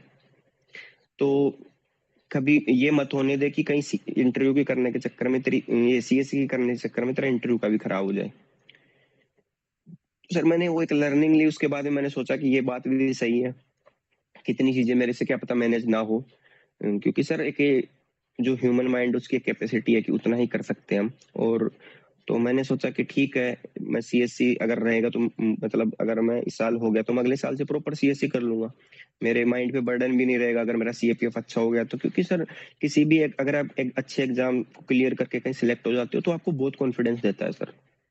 मैं मानता हूँ कि मेरे पेपर निकले, मतलब कि बीच में आईबी वगैरह के पेपर निकले तो इसीलिए निकल पाए हैं क्योंकि मैं एक जॉब कर रहा था, तो मेरे कभी भी डबल थॉट्स नहीं हुए कि इसमें नहीं होगा तो क्या होगा। मैंने दिया है तो मैं एकदम फ्री माइंड से जाता था, पेपर में बैठता था और पेपर अटेंड करता था। तो सर अब मेरा यही गोल है कि अगर मेरा अब सीएपीएफ में हो गया है तो आगे सीएससी के लिए करेंगे। लेकिन मैंने सीएससी में जब मैं बैठा सर, तो इस बार का पेपर सर सच में ही टफ था सर। और कट ऑफ से भी वो पता चल गया है कि कितना टफ था। कि अलग सा पैटर्न आ गया अलग, क्योंकि यूपीएससी जानी जाती है सर नई चीजें इंट्रोड्यूस करने के लिए, उन्होंने वो किया सर, वो तो ऑब्वियस है, उन्होंने वो चीजें करी। पर सर कई बार ये होता है कि जो लोग बहुत साल से प्रिपरेशन कर रहे होते हैं तो अचानक से सर ऐसा पैटर्न आ जाता है तो उनके भी फिर समझ में नहीं आता है कि ये क्या हो गया। तो फिर ऐसे एग्जाम जैसे इस बार वाले एग्जाम कई बार लक बेस्ड भी हो जाती हैं सर। तो यही था मेरा सर 2026 का भी एक्सपीरियंस सीएससी का। तो अगर बात करें हम उसकी कि सीएपीएफ की बात करें, तो उसके तीनों अटेम्प्ट का क्या एक्सपीरियंस था सबसे, क्योंकि 2 अटेम्प्ट में फेलियर्स भी मिले थे, तो सबसे बड़ा रिग्रेट कहाँ था? मतलब अगर बात करें 2 अटेम्प्ट की और ये 3 साल के प्रिपरेशन की बात करें तो। सर मैं अभी इसमें जैसे आपको मैं फेलियर लर्निंग्स और मैं सारा प्रोसीजर इसी में बता देता हूँ सर आपको। सर। सर 24 में जब मैं 23 में मैंने पहला अटेम्प्ट दिया तो सर ऐसा लगता था कि हाँ सीडीएस की तरह ही है, क्योंकि सर सीडीएस कहीं ना कहीं मैंने आपको पहले भी बताया कि जीएस का वेटेज कम है सर, तो आप उसमें मैनेज कर लेते हो मैथ अगर बैकग्राउंड से आप हो तो मैं उसी स्ट्रेटजी से गया सर। तो नहीं होना था सर वो, चलो ठीक वो अलग बात है। 24 में मैंने अच्छे एफर्ट्स करे थे, इसलिए मेरा पेपर 1 क्लियर हो गया था। पेपर 2 आंसर राइटिंग जिसको हम बोलते हैं उसमें थोड़े कम मार्क्स थे, तो कंबाइंड कट ऑफ क्लियर नहीं हुई मेरी। इन दोनों अटेम्प्ट सर एक लर्निंग जो मैंने ली है और जो काम करियर लोगों के लिए करेगी सर, आपको आप पीवाईक्यू और न्यूज़पेपर दोनों कभी भी स्किप नहीं कर सकते सर। और मेरे लिए तो सर ये वर्क करी है, मैं किसी का बता नहीं सकता। आपको पीवाईक्यू इतने थोरोली करने हैं ना हर सब्जेक्ट के कि उसकी लैंग्वेज एग्जामिनर वो आपको देखते ही सेंटेंस पता लगना चाहिए कि ये सेंटेंस गलत है, एग्जामिनर ने कुछ ना कुछ इसमें घुमाया है। ठीक है, कोई भी उसमें 4 ऑप्शन दे रखे हैं तो ऑप्शन आप कई बार सर कैसे होता है कि क्वेश्चन समझ में नहीं आता तो हम ऑप्शन से उसको करने की करते हैं कि जैसे जियोग्राफी में कुछ पूछ लिया तो हमें जैसे किसी ओशियन से कुछ पूछ लिया तो हम पता चल गया कि ये टेक्टोनिक प्लेट तो इधर है, ये इधर है, तो कई बार हमारा वो ऑप्शन से भी सोल्व हो जाता है। कई बार उसमें एलिमिनेशन टेक्निक भी लग जाती है। तो पीवाईक्यू को आपको इतना थोरोली करना है कि आपको जो सारी ट्रिक्स हैं, जो सारे कॉन्सेप्ट हैं, जो सारे जो जिनको बोलते हैं हम एक्सट्रीम वर्ड्स, जैसे एक्सक्लूसिवली हो गया, ऑल हो गया, ठीक है, कि ये सारी चीजें आने लगी, या फिर जैसे जो कॉमन टर्म्स है जैसे कैन में, ये वाले सही होते हैं। तो ऐसी चीजें आपके नोट्स बने हुए नहीं चाहिए कि ऐसा अगर क्वेश्चन आएगा तो ये होगा। मैंने पहले भी सर एक जगह भी बोला था कि इंडिया में कोई भी एग्जाम ऐसी नहीं है जिसमें आप एक्यूरेसी 100% क्लेम कर सकते हो। आप सीजीएल का एग्जाम दे रहे हो उसमें भी नहीं बोल सकते कि मैंने 80 क्वेश्चन किए तो मेरे 80 के 80 सही है, हो नहीं सकता। आपको रिस्क लेना पड़ेगा। जैसे मैंने 25 में सर 123 क्वेश्चन अटेम्प्ट करे थे आउट ऑफ 125, उसी का मेरे को रिवार्ड मिला था सर। मेरे पेपर 1 में कट ऑफ से 36 मार्क्स ज्यादा थे। तो सर ये ही चीजें हैं आपको ना, क्योंकि ये चीजें मेरे लिए सर ये सब्जेक्टिव होती हैं चीजें कि आप कई बार क्या होता है किसी के पेपर 1 में बहुत अच्छे मार्क्स आ रहे होते हैं लेकिन पेपर 2 में नहीं आ रहे होते हैं। तो आप न्यूज़पेपर पढ़ना स्टार्ट करिए, अपनी जो जो थिंकिंग है उसको ब्रॉड करिए कि जो एडिटोरियल में जो ऑथर लिख रहा है तो वो मतलब कई बार सर हम देखते हैं ना न्यूज़पेपर में कि कोई बहुत ही ऐसे सेंसिटिव इश्यू है ना तो उस पे भी कोई जो ऑथर होते हैं वो इतना अच्छा लिखते हैं, बारीकी से लिखते हैं कि वो किसी को बुरा भी नहीं लिखे और आप जो डिलीवर करना चाहते हो डिलीवर भी कर जाए। तो आपके अंदर वो चीजें आने लग जाती हैं कि जैसे मेरे से आर्गुमेंट राइटिंग पूछ लिया तो मेरे को फोर में भी एक्सट्रीम में नहीं जाना है और अगेंस्ट में भी एक्सट्रीम में नहीं जाना है। मेरे को ऐसे टॉपिक इसमें वो करने हैं कि मेरे एक्सट्रीम ना लगे, मेरे जो थॉट्स हैं उनमें मैं कहीं भी एक्सट्रीम ना लगूं उनको, कि ये लगे कि मैं कुछ एक्स्ट्रा या फिर मैं और कौन वो जो ज्यादा हो रहा है कि मैं अपना जो नॉलेज है उसको ज्यादा दिखा रहा हूँ। ऐसी चीजें नहीं लगनी चाहिए। जो ऑथर है वो एक्सपीरियंस ऑथर होते हैं, उनको बहुत टाइम हो रहा होता है लेकिन उनका बहुत अच्छा एक्सपीरियंस होता है, उनसे हम सीख सकते हैं कि कैसे इंट्रोडक्शन लिखना है हमें, कैसे कंक्लूजन लिखना है, फैक्ट्स का कैसे यूज करना है। ऐसे नहीं कि पेपर 2 में आप भर भर के फैक्ट्स से लिखा है कि ये डेटा ये डेटा ये डेटा, ऐसे नहीं कि फैक्ट्स का कितना यूज करना है, कहाँ करना है, कोई भी स्टेटिस्टिक है उसका कितना यूज करना है, कोई भी रिपोर्ट्स है उसका कितना यूज करना है। तो ये सारी चीजें सर आप वहीं से सीखोगे। पेपर 2 में और भी होता है जैसे ऐसे राइटिंग हो गई, वहां भी न्यूज़पेपर का रोल है। ठीक है, फिर आप आर्ग्यूमेंट लिखते हो वहां भी न्यूज़पेपर का रोल है, रिपोर्ट लिखते हो करंट बेस्ड होती है, अगर आप करंट अफेयर से टच में हो तो आप रिपोर्ट आराम से लिखोगे।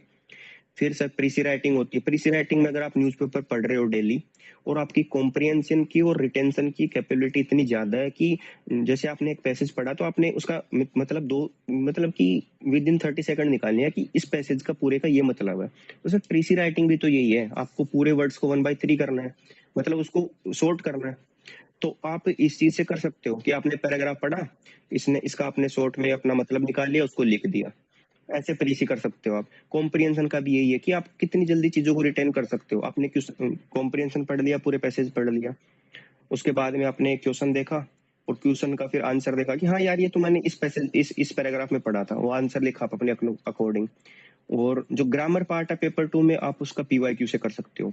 ग्रामर इजीली होती है सर, डुएबल होती है अगर आपने पीवाईक्यू अच्छे से कर रखे हैं, आपने को समझ रखा है कि फाइंडिंग द एरर्स में ऐसी ऐसी बेसिक एरर्स निकालते हो, ऐसी ईएस वाली एरर हो गई, ठीक है, वर्ब की कुछ एरर हो गई, ऐसी एरर आप फाइंड कर लोगे। ईडीएम एंड फ्रेजेस उनके फिक्स होते हैं, वो रोटे घुमा फिरा के वही पूछते हैं, ठीक है। करेक्टिंग द सेंटेंस में भी वो यही पूछते हैं कि किसी की जगह कुछ करवा दी, किसी की जगह, तो वो फिक्स पैटर्न होता है उनका। अगर आप पीवाईक्यू करोगे ना तो आपको बहुत ज्यादा रिसोर्सेज के पीछे भागने की जरूरत नहीं है।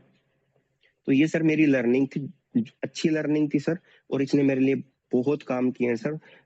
पीवाईक्यू प्लस न्यूज़पेपर, जो मैंने जो दो इंपॉर्टेंट चीजें सर 25 वाले अटेम्प्ट में मैंने इनकलकेट करी है, और इनकलकेट ही नहीं करी, मैंने बहुत अच्छे से रिसर्च करके सर सारी चीजें करी। आपके 2023 में 1 पॉइंट समथिंग नंबर से रह गया, फिर 2024 में रह गया, तो उस समय सेल्फ डाउट्स भी आए होंगे, और आपको क्या बिगेस्ट लर्निंग मिला? मतलब अपने फेलियर से लर्निंग्स भी मिलती है, तो आपको क्या लर्निंग्स मिले? सर मेरे को लर्निंग तो सर यही थी कि एंड गोल मेरा यही था, तो सर मेरे को ये तो पता था कि कंसिस्टेंट रहना है सर। क्योंकि देखो मैं अगर मैं जॉब कर रहा हूँ तो मेरे पास टाइम बहुत सर लिमिटेड टाइम था सर, उसमें मेरे को जिम भी करनी है, मेरे को रनिंग भी करनी है, ठीक है, मेरे को पढ़ाई भी करनी है, और इतनी पढ़ाई करनी है कि मैं एक उन बच्चों से कॉम्पीट कर पाऊं जो सुबह 8 से लेकर शाम को 8 तक लाइब्रेरी में बैठे रहते हैं। जब वो लाइब्रेरी में बैठे रहते हैं तो मैं ऑफिस में काम कर रहा होता हूँ। तो मेरे को ऐसी अंडरस्टैंडिंग डेवलप करनी थी सर। तो बस मेरा एक ही मैंने चीजें सीखी है कि कीप कंसिस्टेंट, और मेरा जैसे फोन का वॉलपेपर था तो उसमें वही था कि सौभाग्य ना सब दिन सोता है, देखें आगे क्या होता है। तो मेरा ये था कि सर कभी ना कभी अच्छा दिन आएगा, लगे रहो लगे रहो लगे रहो, तो मैं कंसिस्टेंट था सर।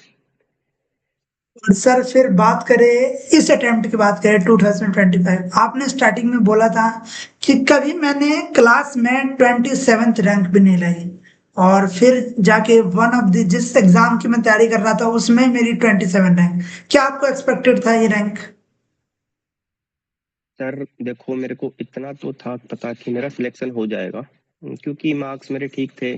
पर फिर भी सर पेपर 2 और इंटरव्यू जो अनप्रेडिक्टेबल होते हैं तो पता नहीं होता, पर एक विश्वास था कि हो जाएगा। सर 27 रैंक तो सर मैंने सच में ही नहीं सोची थी सर कि मेरे 27 रैंक आ जाएगी सर। उस जब मैंने रैंक देखी तो 5 मिनट तक तो मैं प्रोसेस भी नहीं कर पाया। कई जगह ये भी चला कि फेक पीडीएफ है, अभी ये सही पीडीएफ नहीं है। तो मैंने सोचा कि थोड़ा वेट करते हैं, क्योंकि मैं इमोशनल भी हो गया था, क्योंकि सर आप इतना हार्ड वर्क करते हो ना, तो पिछले 3-4 साल से कर रहे होते हो आप, और ये आपका गोल होता है, तो चाहे वो फेक पीडीएफ में नाम हो, रुला तो आपको देता ही है चाहे कुछ भी हो। तो सर उसने रुला तो दिया था मेरे को, लेकिन मैंने वेट किया। तो मैंने यूपीएससी की साइट पे देखा, वहां पे पीडीएफ नहीं थी मेरी। तो थोड़ा सा ऐसे था कि हाँ सच में ही फेक है। थोड़ी देर बाद पीडीएफ आई, उसमें भी 27। फिर तो सर वो ये ना कि वो जो एक मोमेंट होता है उसको, बस ये है कि हाँ वो जो सारी चीजें होती है ना सर, जब से आप इन चीजों के लिए करने एफर्ट्स करने लगते हो, आपके सारे स्ट्रगल्स होते हैं वो सर आंखों के सामने आने लग जाते हैं। मतलब आप इमोशनल भी हो जाते हो, खुद पे वो भी आ जाता है कि पीठ थपथपा दूं अपनी एक बार। अपने घर वालों का स्ट्रगल, अपने भाई बहन का स्ट्रगल, अपने दोस्तों की कही हुई बातें, आपके बुरे टाइम में जो आपके साथ खड़े थे उनका मोटिवेशन। जैसे मेरे कई दोस्त हैं सर, वो मतलब कि मतलब रिमोट पोस्टिंग उनकी, लेकिन फिर भी जब भी मैंने उनको कॉल किया, मेरे ऑफिस में भी 1-2 दोस्त हैं, मैंने उनको जब बोला, रात को बोला कि मेरे को ये काम है भाई, मेरे जैसे किसी को मिले गया कि मेरे अब यार इंटरव्यू आ रहा है, मेरा कोट पैंट सिलवाना, मेरा सिलवा के लाओ, तो उन्होंने वो गए मेरे साथ, उन्होंने ये नहीं बोला कि नहीं यार ऐसा ही है। तो सर आप अच्छे हो तो आपको अच्छे लोग मिल जाते हैं, और अगर आप अच्छे हो तो आपके साथ अच्छा ही होगा। मेरी तो सर यही फिलोसॉफी है। और फिर ये रैंक का क्या एक्सपीरियंस था खुद के ऊपर में और फैमिली के ऊपर, 27th रैंक? सर मैंने सर रैंक आते ही सर घर पे फोन करा, तो सारे बैठे थे तो फोन उठाया, तो मैंने बोला कि मेरा सिलेक्शन हो गया। फिर मैंने फोन कट कर दिया। फिर मैं रोया 5 मिनट, मतलब सर ऑब्वियस है सर, आता है सर रोना। तो मैं रोया हूँ 5 मिनट तक, लगातार रोया हूँ, प्रोसेस की हूँ सारी चीजें। फिर उसके बाद मैंने फिर वापस घर पे फोन किया, मेरा भाई है छोटा, उसको मैंने बताया। फिर तो सर यही है कि हाँ फिर लगने लग गया कि हाँ यार आ सकती है अपनी भी, क्योंकि सर आप एक ऐसी जगह से बिलोंग करते हैं ना, क्योंकि पहली बात तो वहाँ पे ऑफिसर गया नहीं, और दूसरी बात सर कहीं ना कहीं एक मेंटल बैरियर होता है कि यार क्या हम भी अचीव कर सकते हैं ऐसी रैंक, क्या हमारे भी AIR अंडर 30 आ सकती है, अंडर 20 आ सकती है, क्योंकि वो चीजें कभी एक्सपीरियंस ही नहीं करी सर। AIR तो अभी चलो पहली बार ऐसे है कि ऑल इंडिया रैंक कुछ है, ये पहले तो ऐसे होता था कि चलो ठीक है मार्क्स आ गए, इतनी परसेंटेज बन गई। तो सर ये एक अलग एक्सपीरियंस था सर। और सर मतलब मेरे लिए तो सर मतलब मेरा लाइफ चेंजिंग मोमेंट मैं इसको बोलूंगा कि इसके बाद सब बोलते हैं कि ऐसे होगा, पर सर बहुत बहुत सारी बात की बातें हैं सर। पर सर मेरी लाइफ सच में चेंज हो गई, लोगों का, मेरे लिए, मेरे मम्मी पापा के लिए, मेरे परिवार के लिए, सबका जो पूरा एक जो बात करने का तरीका है, रवैया है, वो सारा चेंज हो गया। और जिन लोगों को मैं लगता था कहीं ना कहीं कि मैं अपने घर वालों के इनके ऐसे होगा कि मैं इनको ऐसे कर दूंगा, मैं इनके साथ जस्टिफाई नहीं करूंगा इनके मेरे एफर्ट्स, जैसे NIT वाले, तो सर कहीं ना कहीं आज उनको भी समझ आया होगा कि नहीं, हम इसको गलत बोल रहे थे कि मैं कर रहा था मैंने तो। और मैंने सर अपने जो हार्ड वर्क का, या फिर जो भी मैं इस दौरान में जो चीजें करता गया, तो उनसे सर बस यही है कि खुद पे ऐसा हुआ कि हाँ यार तूने कर दिखाया, एट द एंड तूने कर ही दिया। मतलब सर खुद से भी बातें करी है मैंने, इस पूरी प्रिपरेशन के फेज में खुद से बातें करता था। मतलब ऐसे नहीं कि मैं हमेशा पॉजिटिव बातें करी, मैंने नेगेटिव भी करी, अगर अंकित नहीं हुआ तो तू तो गया, वापस से 1 साल उतनी जानी है फिर।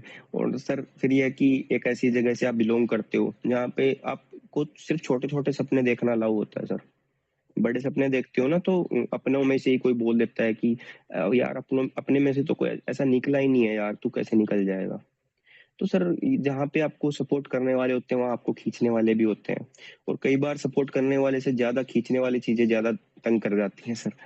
तो यही चीजें हैं कि अपने पे विश्वास रखो, अपने जो मम्मी पापा के जो सपने हैं जो आप पे उन्होंने दिखाए हैं आपके अंदर, वो आप अपने आप के जो सपने, उनके जो सपने अधूरे थे वो आप आपके अंदर देखते तो उनको पूरा करो।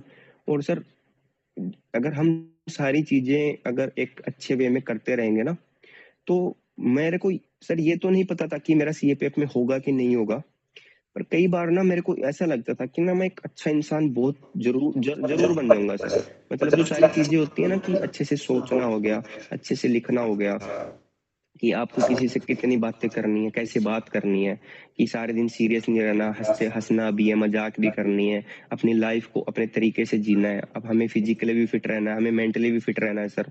सर फिजिकल और मेंटल फिटनेस की हम बात कर रहे हैं तो अगर हम देखेंगे इस बार का CAPF का, तो 1800 में से सिर्फ 1000 जने सिर्फ PET PST में पास हो पाए हैं, क्योंकि वो सर अवेयर नहीं है कि फिजिकली फिटनेस कितनी इंपॉर्टेंट है सर इसमें। मैं अगर हम दूसरी मेडिकल फिटनेस की बात करें तो इतने कैंडिडेट हैं जो BP में, हाई BP में, एंजाइटी में, इन जो छोटे छोटे ब्लड टेस्ट होते हैं, यूरिन टेस्ट होते हैं, उनमें आउट हो गए सर।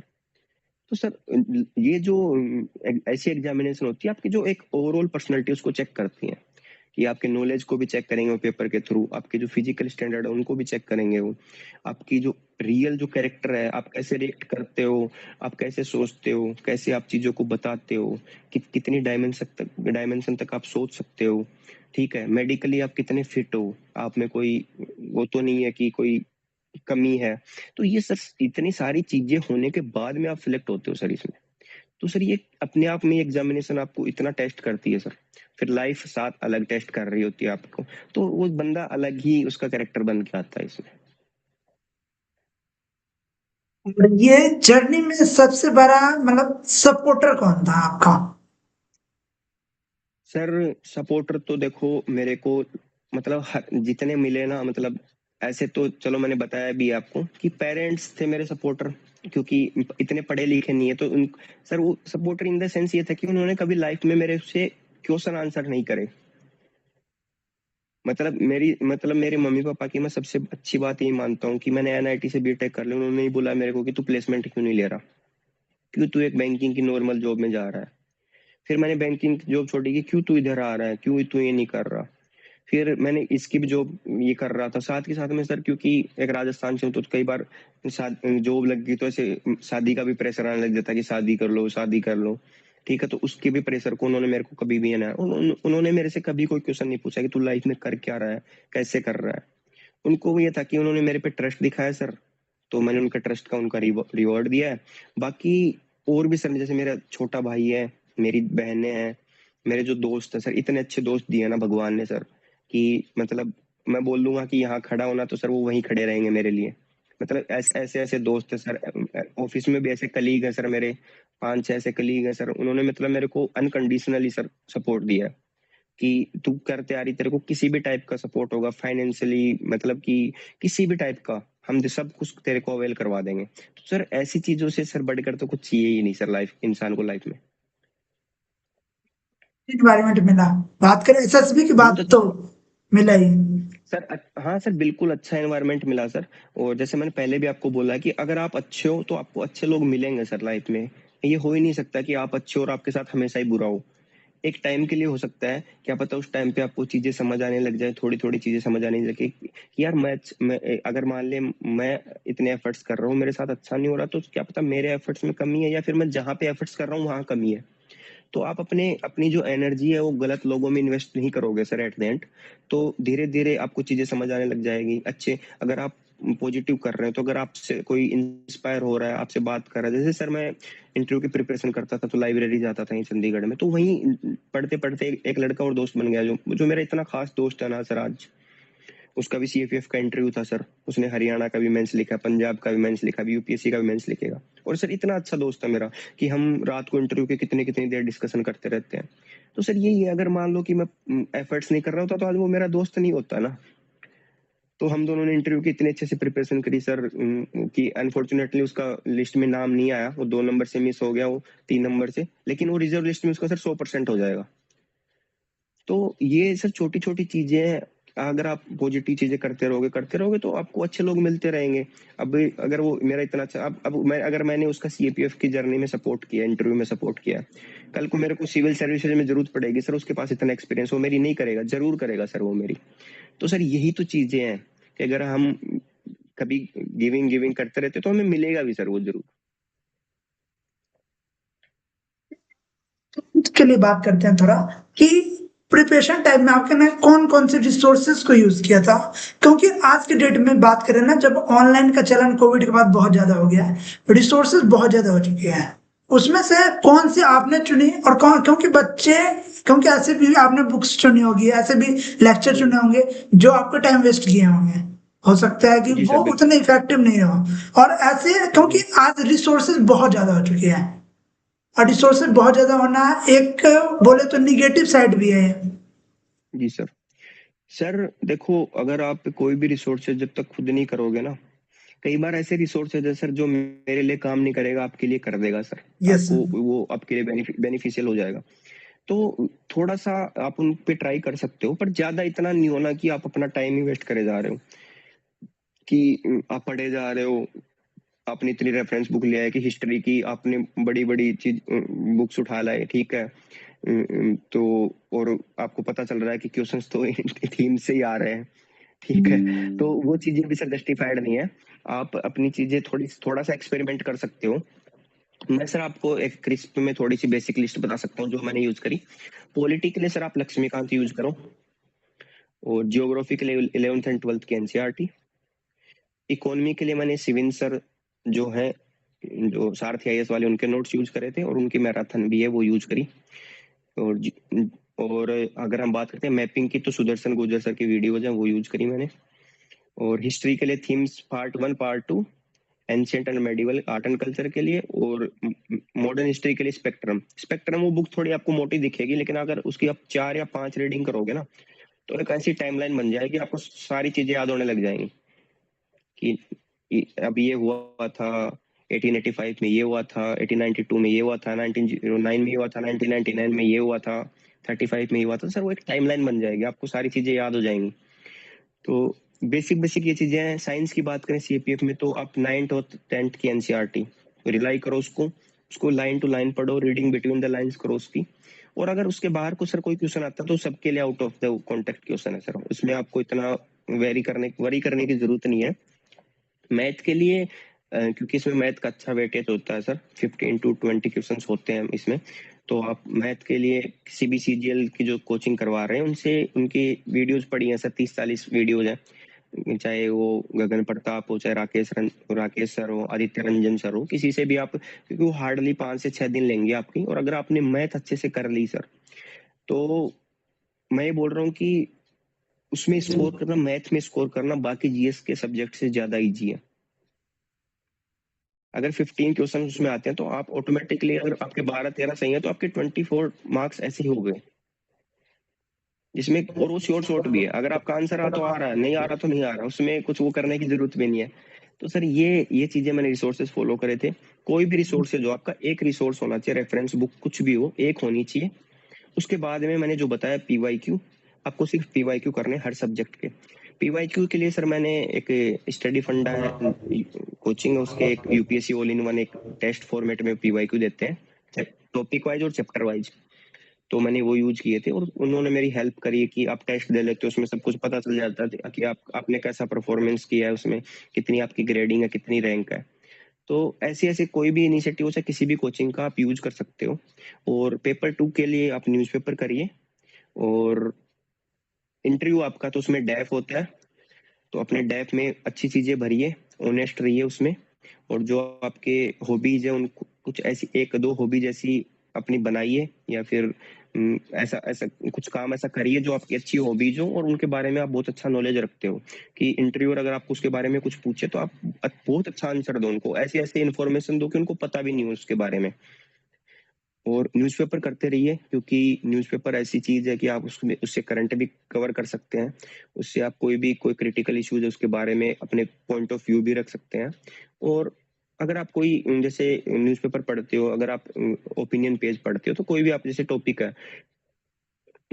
अगर हम बात करते हैं कि इंडिया की भाई यूएस और ईरान का जो वॉर हो उसमें कुछ नहीं बोल रहा, पाकिस्तान उसमें वहां पे टॉक्स करवा रहा है, इंडिया क्यों नहीं करवा रहा है। तो एक टाइम के लिए हमारे कंट्रीज के लिए हमें सेल्फ डाउट वैसे होने लग जाए कि यार क्यों नहीं करवा रहे, हम क्या इतने कमजोर है, क्या पाकिस्तान से कमजोर हम। लेकिन फिर आपको पता चलता है कि जो जियो पॉलिटिक्स होती है उसमें बहुत सारी चीजें काम करती हैं, सिर्फ अकेले ना सेंटिमेंट से चीजें नहीं चलती है। तो जब वो आप किसी, जैसे शशि थरूर जी ने लिखा था उस टाइम पे एक बहुत अच्छा आर्टिकल लिखा था कि इंडिया को मेडिएशन कराने में आगे नहीं रहना चाहिए, इंडिया की अभी प्रायोरिटी है पीस। अगर चाहे वो पाकिस्तान पीस लाती है तो इंडिया के लिए अच्छा है। तो अगर अगर वहां पे ये क्वेश्चन मेरे से पूछते हैं इंटरव्यू वाले, अगर मैं ये आंसर देता हूँ तो कितना अच्छा इम्पैक्ट क्रिएट होगा वहां पे मेरा। तो ये ऐसी ऐसी चीजें हैं कि न्यूज़पेपर से आपको बहुत करंट हो गया, करंट इवेंट्स हो गए, अपने जो भी कैसे ऑथर्स वो लिखते हैं, कैसे उनका एक्सपीरियंस आप यूज कर सकते हो अच्छा आंसर डिलीवर करने में, कितने अच्छे फैक्ट्स आप यूज कर सकते हो। तो ये सारी चीजें हैं सर। सर आपने इंटरव्यू फर्स्ट टाइम में क्लियर किया सीएपीएफ का, आपकी एक वीडियो भी है इंस्टाग्राम पे जिसपे आपने शायद ये इशारा किया कि ये इंटरव्यू में हो गया है पक्का। तो क्या मतलब इंटरव्यू का एक्सपीरियंस था उससे पहले आपने, इससे पहले आप ये क्वेश्चन का आंसर दीजिएगा कि मॉक टेस्ट मतलब मॉक इंटरव्यू आपने कहाँ कहाँ के दिए थे मॉक इंटरव्यू, और मॉक इंटरव्यू के क्या रियली में फायदे होते हैं? सर मॉक इंटरव्यू का में जो क्वेश्चन आंसर होते हैं वो थोड़े डिफरेंट होते हैं सर रियल यूपीएससी इंटरव्यू से। लेकिन सर आपको वो माहौल मिलता है वहाँ पे, छोटी छोटी चीजें आप अगर इम्प्रूव करोगे ना तो भी आपको बहुत बेनिफिशियल है, क्योंकि वो सर ऐसा है ना, वहाँ पे आप रिस्क नहीं ले सकते हो, 150 नंबर का इंटरव्यू होता है। अगर आप छोटा सा आपने कोई बड़ा ब्लंडर किया या फिर कुछ ऐसी ब्लफ सा किया तो आप बाहर हो सर। वो बहुत एक्सपीरियंस लोग होते हैं सर, वो नहीं बख्शते, मेरे को लगता है कि नहीं बख्शते हो। तो सर मैंने पहले जो इंटरव्यू दिए, 1-2 ऑनलाइन इंटरव्यू दिए, एक इनविजिबल हेल्पिंग हैंड है, राकेश निका सर चलाते हैं, उनका दिया मैंने। तो सर उन्होंने सबसे पहले मेरे को बोल दिया था कि उन्होंने ये बोला था कि लैंग्वेज बैरियर नहीं है सीएपीएफ में, आप चाहे हिंदी में इंटरव्यू दीजिए, आपका कोई भी वो नहीं होता है कि आप हिंदी में आपको कम मार्क्स मिलेंगे, क्योंकि इंटरव्यू एक पर्सनैलिटी का टेस्ट है, वो किसी भी लैंग्वेज में टेस्ट कर लेंगे। फिर सर मैंने एक संकल्प फाउंडेशन है वहां दिया चंडीगढ़ में। फिर मैंने तथास्तु आईसीएस में दिया, वहां पे मेरे को रियल में उन्होंने, क्योंकि वो पहला मेरा पैनल इंटरव्यू था तो लोगों के सामने मैं बैठा था, तो वहां मैं फंबल कर गया थोड़ा इंग्लिश में। तो उन्होंने बोला कि आप इंग्लिश इंग्लिश के पीछे क्यों पड़े हो, आप हिंदी में दीजिए ना इंटरव्यू, मतलब अच्छा अच्छा इंटरव्यू देंगे आप। तो मैंने सोचा कि चलो मैं हिंदी में देता हूँ। तो अगले दिन मैंने संकल्प फाउंडेशन दिल्ली में हिंदी में दिया, तो उन्होंने बहुत सारा ऐसे बोला कि आपका नॉलेज बहुत अच्छा है, आपकी हिंदी की जो वोकेबलरी है वो बहुत अच्छी है, आपकी जो आर्टिकुलेशन है हिंदी में बहुत अच्छा है, तो आप हिंदी में दीजिए। तो सर हिंदी में मैंने इंटरव्यू दिया सर। हिंदी में मेरा इंटरव्यू सर बहुत अच्छा चला यूपीएससी में सर। मेरे को कोई कहीं भी किसी भी क्वेश्चन आंसर में दिक्कत नहीं हुई। मेरा मेरा प्रॉपर डेफ के अराउंड चला, मेरे डिस्ट्रिक्ट के अराउंड चला, झुंझुनू के, क्योंकि वहाँ पे एक दो शायद मेरे को लगता है कि आर्मी से रिटायर्ड थे मेंबर, तो उन्होंने मेरे को झुंझुनू के बारे में पूछा, क्यों सैनिकों का जिला कहते हैं। तो सर वही चीजें हैं सर कि छोटी छोटी चीजें, किसी से मैंने लैंग्वेज के बारे में सीखा, किसी से ये सीखा कि कैसे बैठना है, ऐसे नहीं बैठना है, किसी से ये सीखा कि हैंड कैसे पोजीशन रखती हैं। तो सर अगर आप किसी मॉक इंटरव्यू से रियल क्वेश्चन भी नहीं आते तो इतना फर्क नहीं पड़ता, अगर आप छोटे छोटे एटिकेट सीख जाते हो वो ज्यादा मैटर करता है सर। रियल इंटरव्यू में बात करें तो सबसे अनएक्सपेक्टेड क्वेश्चन आपके लिए क्या था? सर रियल इंटरव्यू में बात अगर हम करें तो अनएक्सपेक्टेड सर क्वेश्चन, हाँ सर ये था कि जैसे मैं अभी ईएसआईसी में वर्क करता हूँ, तो इसका employee state insurance corporation full name है इसका। तो ना प्राइवेट इंश्योरेंस के भी ले गए इसको पूरे कोई कि प्राइवेट इंश्योरेंस, तो सर वो थोड़ा सा मेरे को लगा कि ईएसआईसी है, ministry of labour and employment के अंडर आता है, अभी या लेबर या कोड्स आए हैं 4, तो मेरे को लगा था कि वहां से पूछेंगे, तो ये थोड़ा सा अनएक्सपेक्टेड था, लेकिन सर मैंने अच्छे से उसको टैकल करके आंसर दिया उनको। तो यही था सर। बाकी तो सर थोड़ा सा मेरे को पता था कि यही यही चलेगा, क्योंकि मैंने मेरी इतनी हॉबीज थी स्पोर्ट्स वगैरह, तो मेरे को पता था कि स्पोर्ट्स पे चलेगा, तो स्पोर्ट्स पे मैंने अच्छे आंसर दिए सर। और मेरी उस पे एजुकेशन पे भी चला, मेरी सीआईएसएफ फर्स्ट प्रेफरेंस उस पे चला, मेरे डिस्ट्रिक्ट पे चला, तो इनका तो मैंने अच्छे से आंसर दिए थे। ये सब के बात करें तो मतलब सीआरपीएफ का क्या ये ऑर्डर था? मेरा सर फर्स्ट प्रेफरेंस थी सीआईएसएफ, सेकंड थी एसएसबी, थर्ड थी BSF, fourth ITBP and fifth CRPF. अपने फैमिली के पहले ऑफिसर है? हाँ सर, मैं मेरी फैमिली का पहला ऑफिसर हूँ, शायद मेरे गांव का भी मैं सर पहला ही ऑफिसर हूँ। और सर बात करें एक मतलब इंटरेस्टिंग क्वेश्चन आपके लिए ये रहेगा कि एसएसबी में भी पर्सनल इंटरव्यू होते हैं, क्या डिफरेंट है जी सीआरपीएफ ये यूपीएससी सीएपीएफ की और एसएसबी इंटरव्यू में? सर देखो, पहला तो बेसिक डिफरेंस तो नंबर ऑफ मेंबर्स ही है वहाँ पे, क्योंकि यहाँ पे जो 4 मेंबर्स होते हैं तो इनके पास लगभग 5-5 मिनट होती हैं कि 5 मिनट में आपसे आपके अंदर क्या मतलब आपका कितना नॉलेज है वो चेक कर लें। तो और एक जैसे आपके सामने 4 मेंबर्स बैठे होते हैं, तो आपको थोड़ा ऐसे लगता है कि हाँ कि मैं एड्रेस कर लेता हूँ, इनको एड्रेस कर लेता हूँ, फिर इनको एड्रेस कर लेता हूँ। एसएसबी में सर एक ही मेंबर होते हैं सर, और वो मतलब ऐसे होता है कि अगर उस दिन उन्होंने किसी ऐसे क्वेश्चन पे आपको फंसा दिया तो वो पूरा इंटरव्यू उसी पे फंसा के रखेंगे आपको। यूपीएससी इंटरव्यू में सर ये है कि एक मेंबर ने फंसाया तो आप उसको कंपनसेट दूसरे मेंबर के पास कर सकते हो सर, क्योंकि क्योंकि लास्ट में at the end number chairman ने देने हैं, तो आप चेयरमैन के सामने प्रूव कर सकते हो कि इन्होंने जो मेरे से क्वेश्चन पूछा उसमें मैं इतना ठीक नहीं था, लेकिन जो दूसरे मेंबर ने पूछा मैं वहां इम्प्रूव कर लिया मैंने। और ये पहले वाली शायद मेरे को इस फील्ड पे कम नॉलेज था, लेकिन इस पे मेरे को बहुत नॉलेज है, तो आप वो चीजें कंपनसेट करने का मौका है। लेकिन एसएसबी में सर वो नहीं है, वहां पे एक ही मेंबर है वो, अगर वो किसी गलत एक डायरेक्शन में उन्होंने नई डायमेंशन खोल दी और इसी डायमेंशन पे उन्होंने इंटरव्यू चला दिया, तो आपके हाथ में फिर कुछ भी नहीं बचता सर वहाँ। ये डिफरेंस था मेन अगर बात करें तो।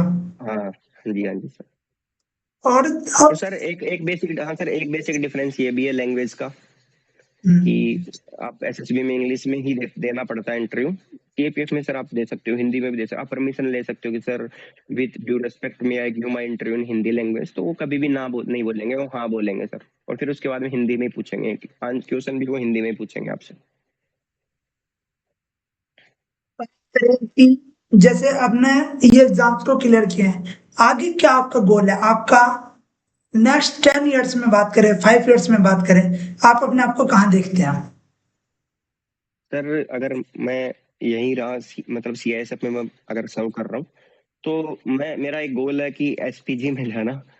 ये भी मैंने डिसाइड करा है, मतलब अभी रिजल्ट आने के बाद में कि एसपीजी में जाना है यार, क्योंकि मैं थोड़ा अभी दिल्ली गया था तो पीछे इंटरव्यू था कोई, तो वहां पे 2 जने आ रखे थे जो सब इंस्पेक्टर थे, वो एसपीजी का उनका कोई इंटरव्यू था, तो मैंने उनसे थोड़ा एसपीजी के बारे में पूछा कि क्या है, तो मेरा थोड़ा सा इंटरेस्ट डेवलप हो गया उधर। बाकी अभी सर मेरा स्टेट पीछे है राजस्थान का, दिसंबर में उसका प्रीलिम्स है, तो मैं उसके लिए प्रिपेयर कर रहा हूँ कि एक बार एक अच्छा अटेम्प्ट स्टेट पीसीएस का भी दिया जाए, क्योंकि सिविल सर्विसेज के प्रीलिम्स तक क्या पता ज्वाइनिंग आ जाए सीआईएसएफ की, तो उससे पहले पहले एक बार स्टेट फिजिक्स का अच्छे से दिया जाए। तो अभी मैं देख रहा हूँ, और बाकी सर कहीं भी रहूं चाहे कहीं भी नहीं रहूं, पर ये खुद पे विश्वास है कि एक अच्छा इंसान तो सर जरूर बनूंगा, जो अपने सराउंडिंग से सीखेगा, अपने बड़ों से सीखेगा, अपने सीनियर से सीखेगा, अपने जूनियर से सीखेगा। और मेरे को सर फिजिकल फिटनेस बहुत मोटिवेट करती है। तो सर मैं कोई अच्छा स्पोर्ट्स और खेल रहा हूँ, जैसे वॉलीबॉल, अगर मैं सीएसएफ में गया तो सीएसएफ की तरफ से कहीं वॉलीबॉल खेल रहा हूँ, कहीं सीएसएफ की तरफ से मैराथन दौड़ रहा हूँ। तो सर यही अभी तो छोटे छोटे यही सपने हैं सर मेरे। जैसे बात करें कि अगर मतलब एक ऐसा राउंड जिसमें आपको वन वर्ड में आंसर देना है, तो ठीक है आपके लिए सर सबसे बिगेस्ट मोटिवेशन क्या था? Sir biggest motivation sir parents. Motivation या डिसिप्लिन आपके लिए सबसे इंपॉर्टेंट क्या? Sir discipline. कंसिस्टेंसी क्या सबसे बड़ी इंपॉर्टेंट चीज रही आपकी सक्सेस जर्नी में? सर मैंने पहले भी बोला था, बी कंसिस्टेंट, और कंसिस्टेंसी ही है सर। अगर आप मैं तो सर 4 घंटे भी नहीं पढ़ पाता था, लेकिन मैं 4 घंटे कंटिन्यू पढ़ता था सर। मैंने किसी दिन मिस नहीं किए, मेरे 4 घंटे से कभी कम चले गए हो। तो sir consistency is the key sir, वो सही बोलते हैं सर, कंसिस्टेंसी से आप सेक्रीफाइस नहीं कर सकते। एनडीए और आईआईटी? सर एनडीए क्लियर नहीं कर पाया सर, पर एनडीए सर। और बात करें अगर एनडीए या फिर अभी यूपीएससी सीएपीएफ? Sir NDA. और सीएपीएफ में सिलेक्शन ज्यादा इंपॉर्टेंट था या फिर रैंक? सर सिलेक्शन ही था sir important, to be honest sir. Rank तो सर भगवान की या फिर मेरे लक है या फिर मेरे एफर्ट्स होंगे सर। सर पहला तो क्राइटेरिया सर मेरा सिलेक्शन ही था। Biggest mistake? सर प्रिपरेशन में sir yes sir. Self doubt. Self doubt. Biggest failure?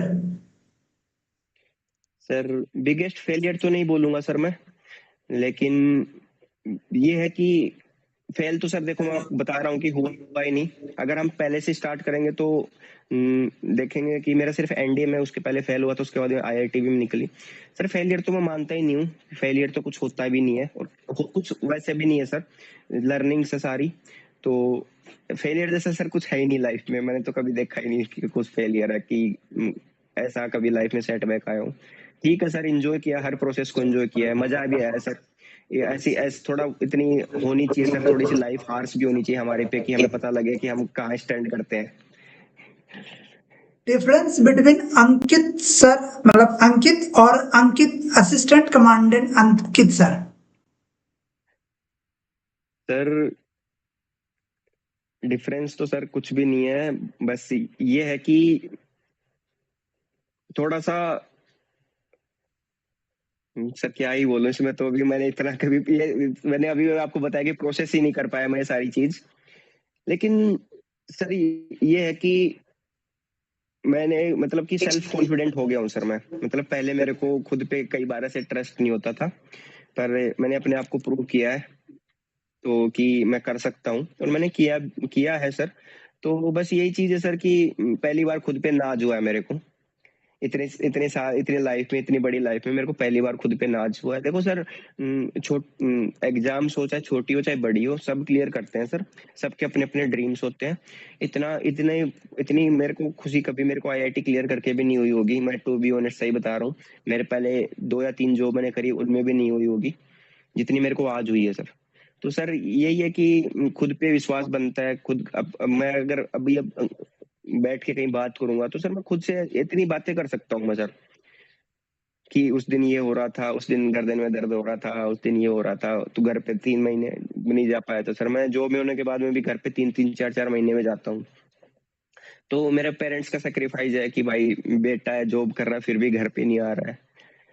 तो सर बहुत सारी चीजें हैं, बस इंजॉय इंजॉय करा है मैंने, ठीक है, हो गया। बस अभी है कि खुद पे फक्र है सर मेरे को।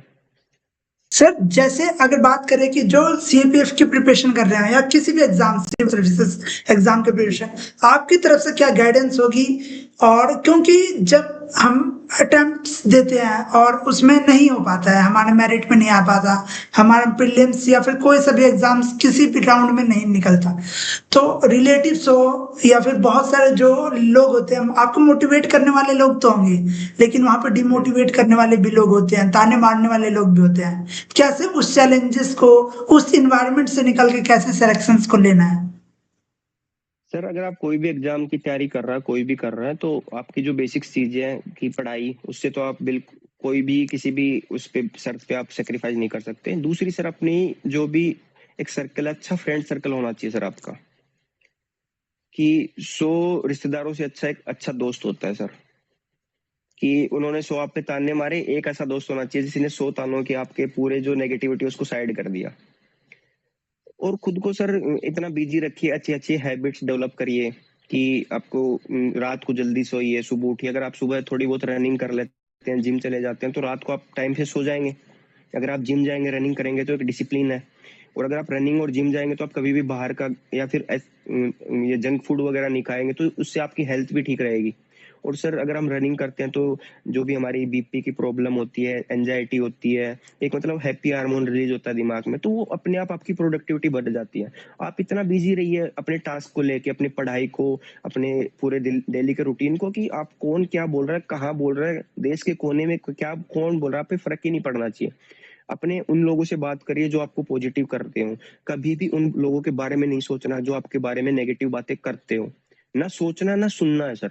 आप अगर आपको कोई बोल रहा है तो आपको कुछ कभी लो फील भी लग रहा है, तो ऐसे लोगों को कभी मत बताओ जो आपका मजाक बनाएंगे। उन लोगों को बताओ जो आपको पॉजिटिवली पुश करेंगे कि यार ये तो पढ़ा नहीं जा रहा, यार ये तो मेरे साथ भी हो रहा, नहीं पढ़ा जा रहा, नहीं पढ़ा जा रहा, कुछ ऐसी चीज कर ली कोई। आज तो सर इतना भंडार है यूट्यूब पे, आप भी सर पॉडकास्ट चला रहे हो, कांग्रेचुलेशन सर आपको भी। और सर बहुत सारे पॉडकास्ट हैं, आप किसी भी एक अच्छा पॉडकास्ट देख ले जो सर, जैसे अगर मैं सीएपीएफ की बात करूं तो इंटरनल सिक्योरिटी पे, इंटरनेशनल रिलेशन पे, पॉलिटी पे, इकोनॉमिक्स के जो भी रेसेंट इवेंट है, इस पे इतने पॉडकास्ट पड़े हैं। आप एक पॉडकास्ट उठाइए, सुन लीजिए 1 घंटे, और उसके बारे में 1-2 पॉइंट अच्छे नोट कर लीजिए। क्योंकि सर उस पॉडकास्ट पे अगर एक्सपीरियंस पर्सन आते हैं तो उनका एक्सपीरियंस यूज करिए आप। तो सर यही लर्निंग है, बिजी रहिए, कंसिस्टेंट रहिए, कभी खुद पे डाउट मत करिए, और नेगेटिव लोगों से दूर रहिए। सर आपकी तरफ से ये पूरे पॉडकास्ट का फाइनल कंक्लूजन क्या होगा जो फ्रेंड्स इसको देख रहे हैं वीडियो? सर एस्पिरेंट्स को मैं ये बोलूंगा, अपनी लाइफ में एक गोल रखिए, और उस गोल के लिए इतनी जान लगा दीजिए कि आपका वो ऐसे होना चाहिए कि इसके अलावा आपको कुछ भी नहीं दिखना चाहिए। आपकी हर एक एक्शन ऐसे नहीं है कि आपको सिर्फ पढ़ना ही है, आप में आपको हर छोटी छोटी चीजें करनी है, अपनी लाइफ में एक्स्ट्रा करिकुलर एक्टिविटीज भी करनी है, लेकिन एट द एंड वो एक्स्ट्रा करिकुलर एक्टिविटीज आपको वहीं ले जाने में हेल्प करनी चाहिए। तो यही है, आप आजकल कि वो बोलते हैं ना कि लगे रही है, और किसी दिन बोल देंगे तथास्तु, तो वही हो जाएगा, भगवान आपको एक दिन तथास्तु बोल देगा, और आप भी यही पॉडकास्ट में इंटरव्यू दे रहे होगे। Thank you so much sir हमारे साथ जुड़ने के लिए, इतने सारे इंसाइट्स थैंक यू देने सर, के लिए। आपने बहुत सारे thank you insights so much दिए, भाई। जो बच्चों को डाउट्स होंगे वो सारे क्लियर किए, रिसोर्सेज के बारे में बताया। Thank you so much sir.